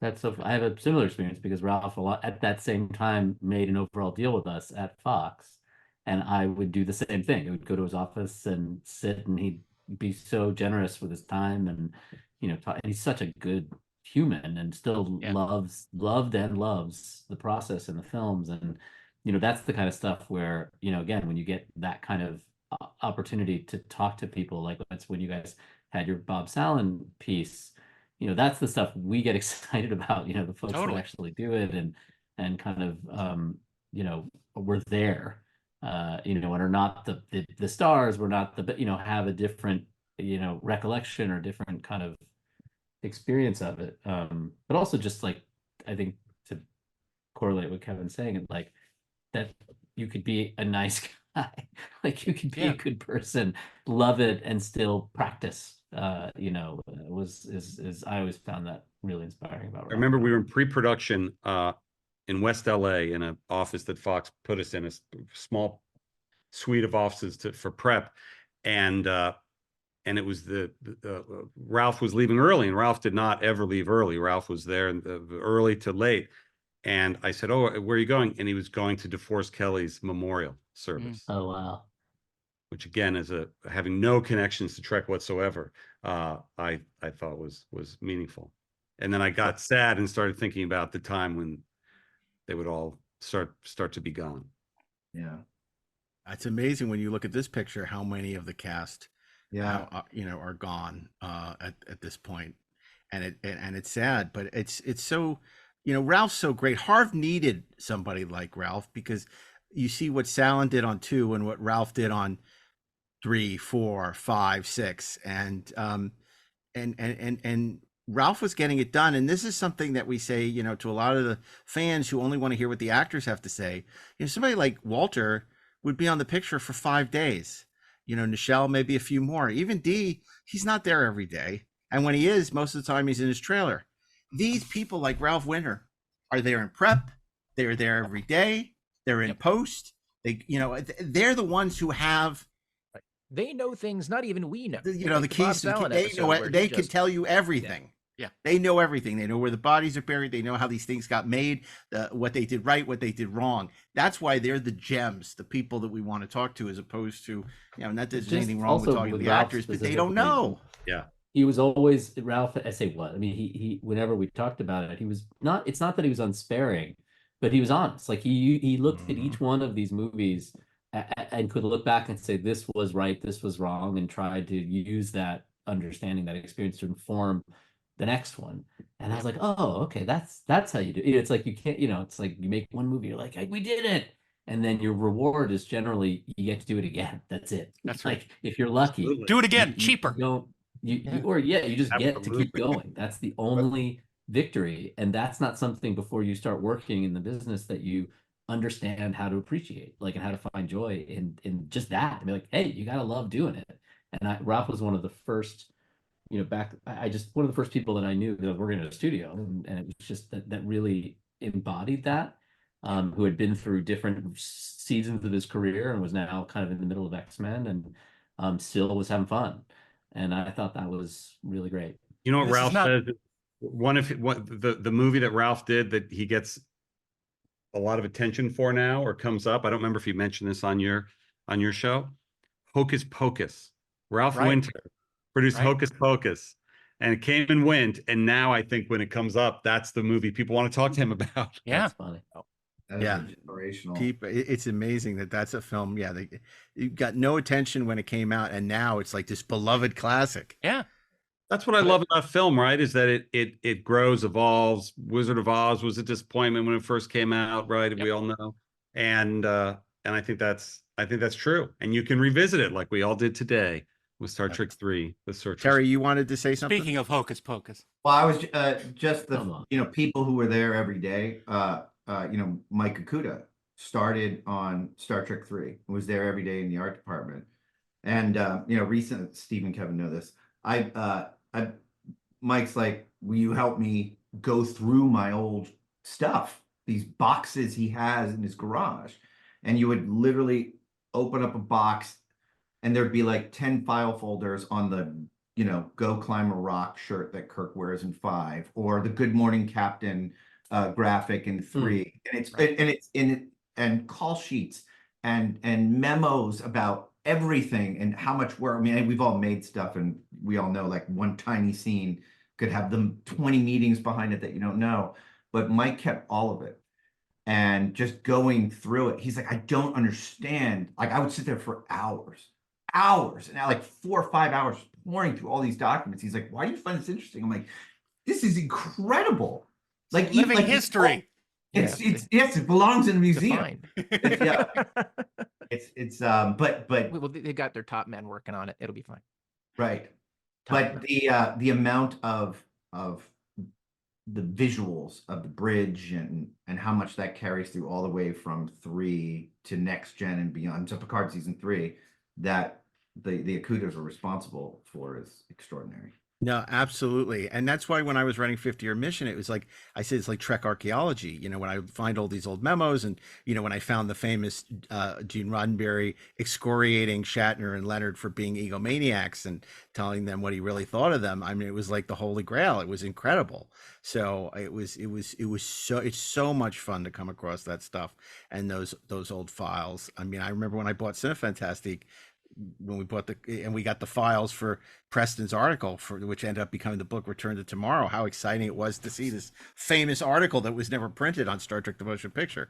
So I mean, we all love movies and we all love Star Trek, so it's all interesting to us. So before we wrap up, I just want to let you give your closing statements as and to sum up your passion for this movie, where it might have let you down, and what you think its lasting legacy is here on the 40th anniversary, and then we're going to let you guys go. So because I could talk about this, I could do this all day, but we're not. So we'll start with you, Terry. Well, Mark, I'm so glad for that. Because I took little notes on my phone while I was watching it. But I mean, look, the bottom line, I think the thing for me is how ballsy the movie is. Like, blowing up the Enterprise, killing his son, even the fact that they're going to undo the death of Spock, it sort of changes Star Trek forever from this point, this movie. Because now anything goes. Now anything can happen. 5, 4, 5. But you couldn't have Star Trek 4 without Star Trek 3 in every way.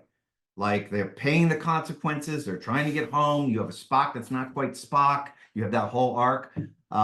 Even all the way to 6, with the fact that he has a personal grudge against the Klingons because they killed his son. So I think it's pivotal in all of Star Trek. In its history. I would say probably the thing that occurred to me the most, the thing that works the most against it, is the title. It's The Search for Spock. You just know he's coming back, by the title alone. I wish there was something more poetic in that regard. And I would say the only other thing I will say is the 4K gives you a spectacular shot of Leonard Nimoy's chest hair or pond, and there's one hair that is like about 4 inches long. Good. So we can reveal that 7 of 9 is carrying Shaw's Katra now? That's how you're going to get at it? No, yeah. It's not happening? Oh, I Okay. thought that was going to be about chest hair. I'm so glad it was. Okay. Asbell, Star Trek 3, final closing thoughts. I mean, as much as I enjoy proving Darren wrong in all of these episodes, it's more than that. It really is. I get a lot of joy out of the film, out of this conversation. No, I'm kidding, Darren. Nice. You see, you guys can't see what he's doing to me on camera at home. It's a look. I think it's kind of. I love the movie. I've always loved the movie, and love it in different. Unlike some of the other ones, love it in different ways as an adult for seeing kind of what went into it, the challenges of again a series that was kind of going to be a show again, then was a movie that worked, but then they said you got to spend a lot less, and then they gave it to Harv in the TV department. Like, it sort of had a very strange, for something so popular. We talk about IP, we talk about all the things that we seem to drive us all today. That it got made with not much more money. They had to let Leonard direct it, which was presumably a factor, if not a condition, of his returning, which was a pretty big risk in a lot of ways. And I can only imagine, I mean, I know just from talking to you guys how much the Shatner sort of needed to kind of get his due on 5 and all of that, and Harv not being, kind of ever thought of as a writer in the way that, certainly not in the way that you guys are, and Terry and Ash and all of you guys, like, and so you're like, oh man, that guy's gonna write it like himself. That the film is so that its themes are so directly dramatized in the action, in again simple, not simplistic ways, is so powerful. That the story is still about Kirk. It's about his love for his friend. It's about the fact that he will go to whatever lengths necessary, including destroying the only thing that's ever been debatable about what he loves the most, which is the ship. He'll basically go all the way. And when Bones says, what you always do, turn death into a fighting chance to live, I'm like, that's what I want for my heroes. Like, that's change, in a way that, like, that kind of, and to build off of how well, God, to follow Nick Meyer in that way too, to get to the sort of something Spock was trying to tell me, I feel young, and then continue those themes, so that it wasn't just that the story picked up where our heroes left off, but that there was growth, that there was real, like in a movie that, again, like written by the producer, directed by a first-time guy, a franchise that was given seemingly less money than before to render it, and yet still hit those marks right up until the end, where, like we've talked about, we started with the end, where the suspense of, oh God, is it going to work? It's going to be dangerous for you. I choose the danger. Hell of a time to ask. And then it works. And that even then you're like, maybe he's not Spock. And then he turns around and says, your name is Jim. And you're just like, that's great. Like, in terms of just how these things can sometimes come together or not come together with all the great intentions, that it comes together as well as it does, given those first time elements, is pretty special, honestly. And I do think, like we said, for me, the issue was always the sort of lack of production value for the Genesis planet.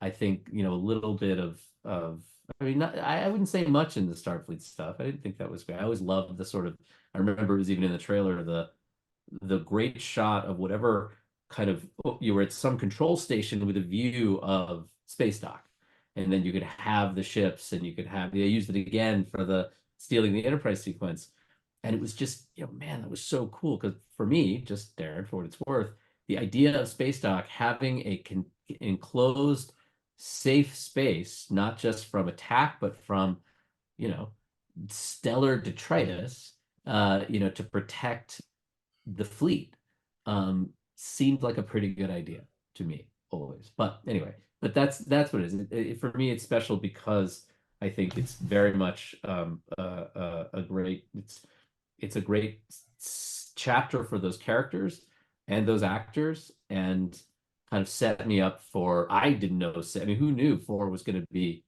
kind of what it was. Like, like I said, we were all just in the lunchroom going, what ship are they going to get next? Yeah. So was DC Comics. Yeah, and of course, obviously Maltz's line, "You said you'd kill me, I lied," must have influenced Steven D'Souza on Commando. That's right. That's a whole nother Kill me loud. conversation. Kevin, what about you?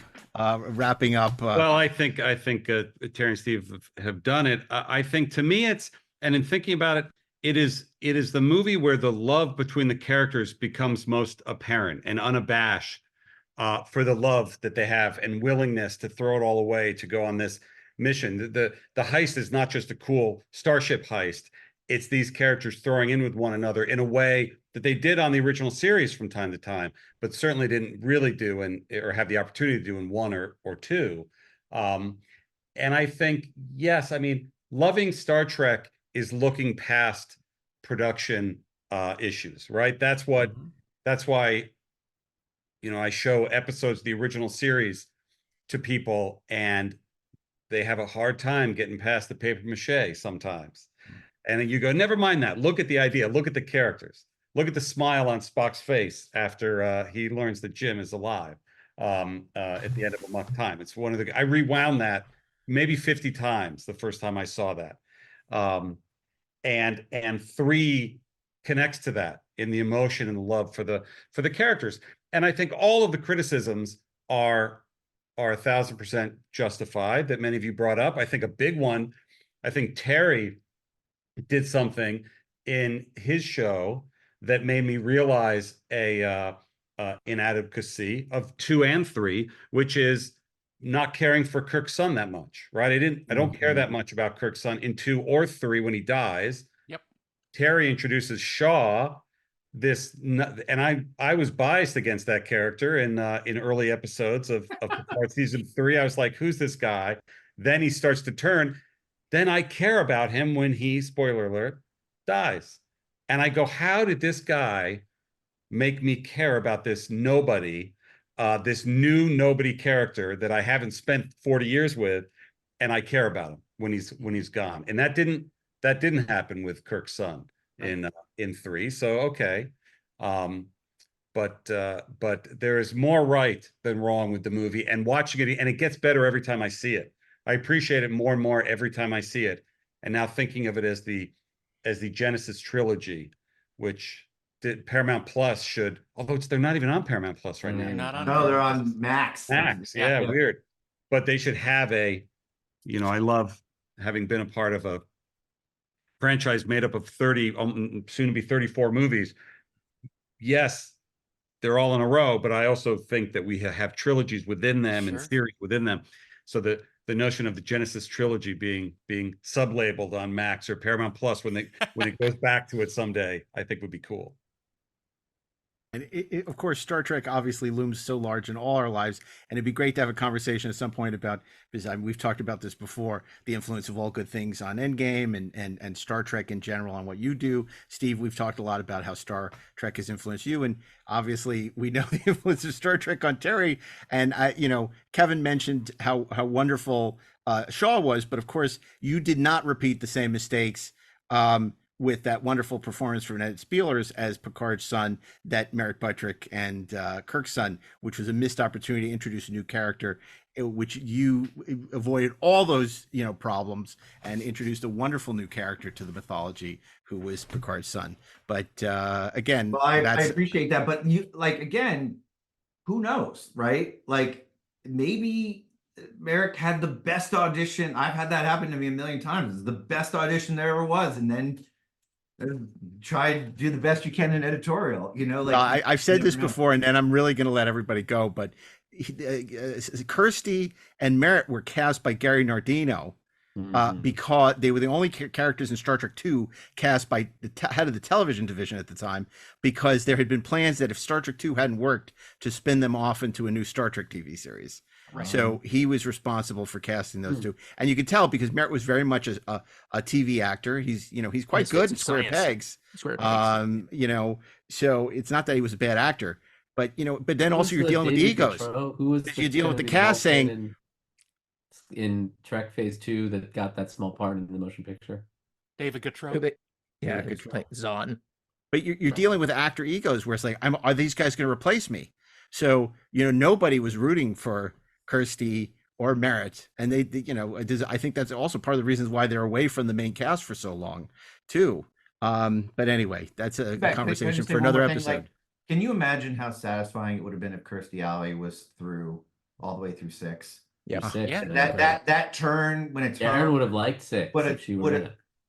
Right. Actually, you're not correct. like 6, Steve. How do you not like 6? That's shocking to me. Shocking. Because there's racism in the Enterprise crew. But let them that's die. the main reason. Yeah. Well, I'll send you the episode where he loses. Yeah.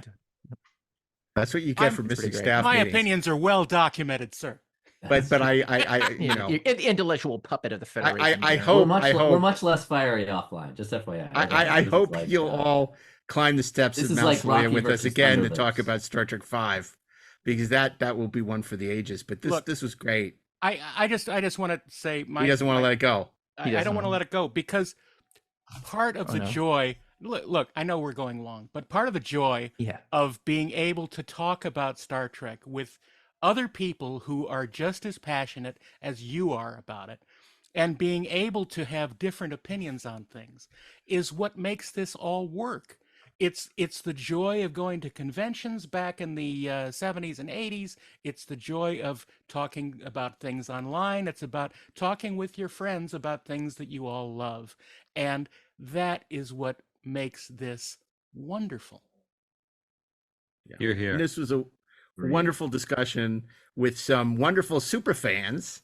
Terry Matalas, Steve Asbell, Kevin Feige. Thank you so much for joining us for this 300th episode of the Treksperts. This was one for the ages, and I'm so appreciative for everybody spending so much time with us today to talk about the lasting legacy of the search for Spock. We went in search of, and we found some interesting.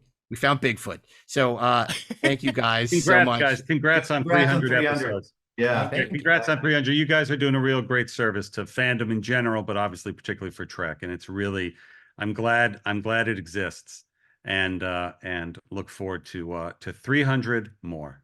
Oh God. My goodness. Thank you. Anyway, on behalf of all of us, thank you to our audience, and we'll see you next week for an all-new episode. Until then, Steve, you want to take us out? Steve Asbell? Take her out, Mr. Asbell. Keep on trekking. Ingloriously. At least. Of course. Yes. I didn't engage. Take 2. Okay, we'll see you next week.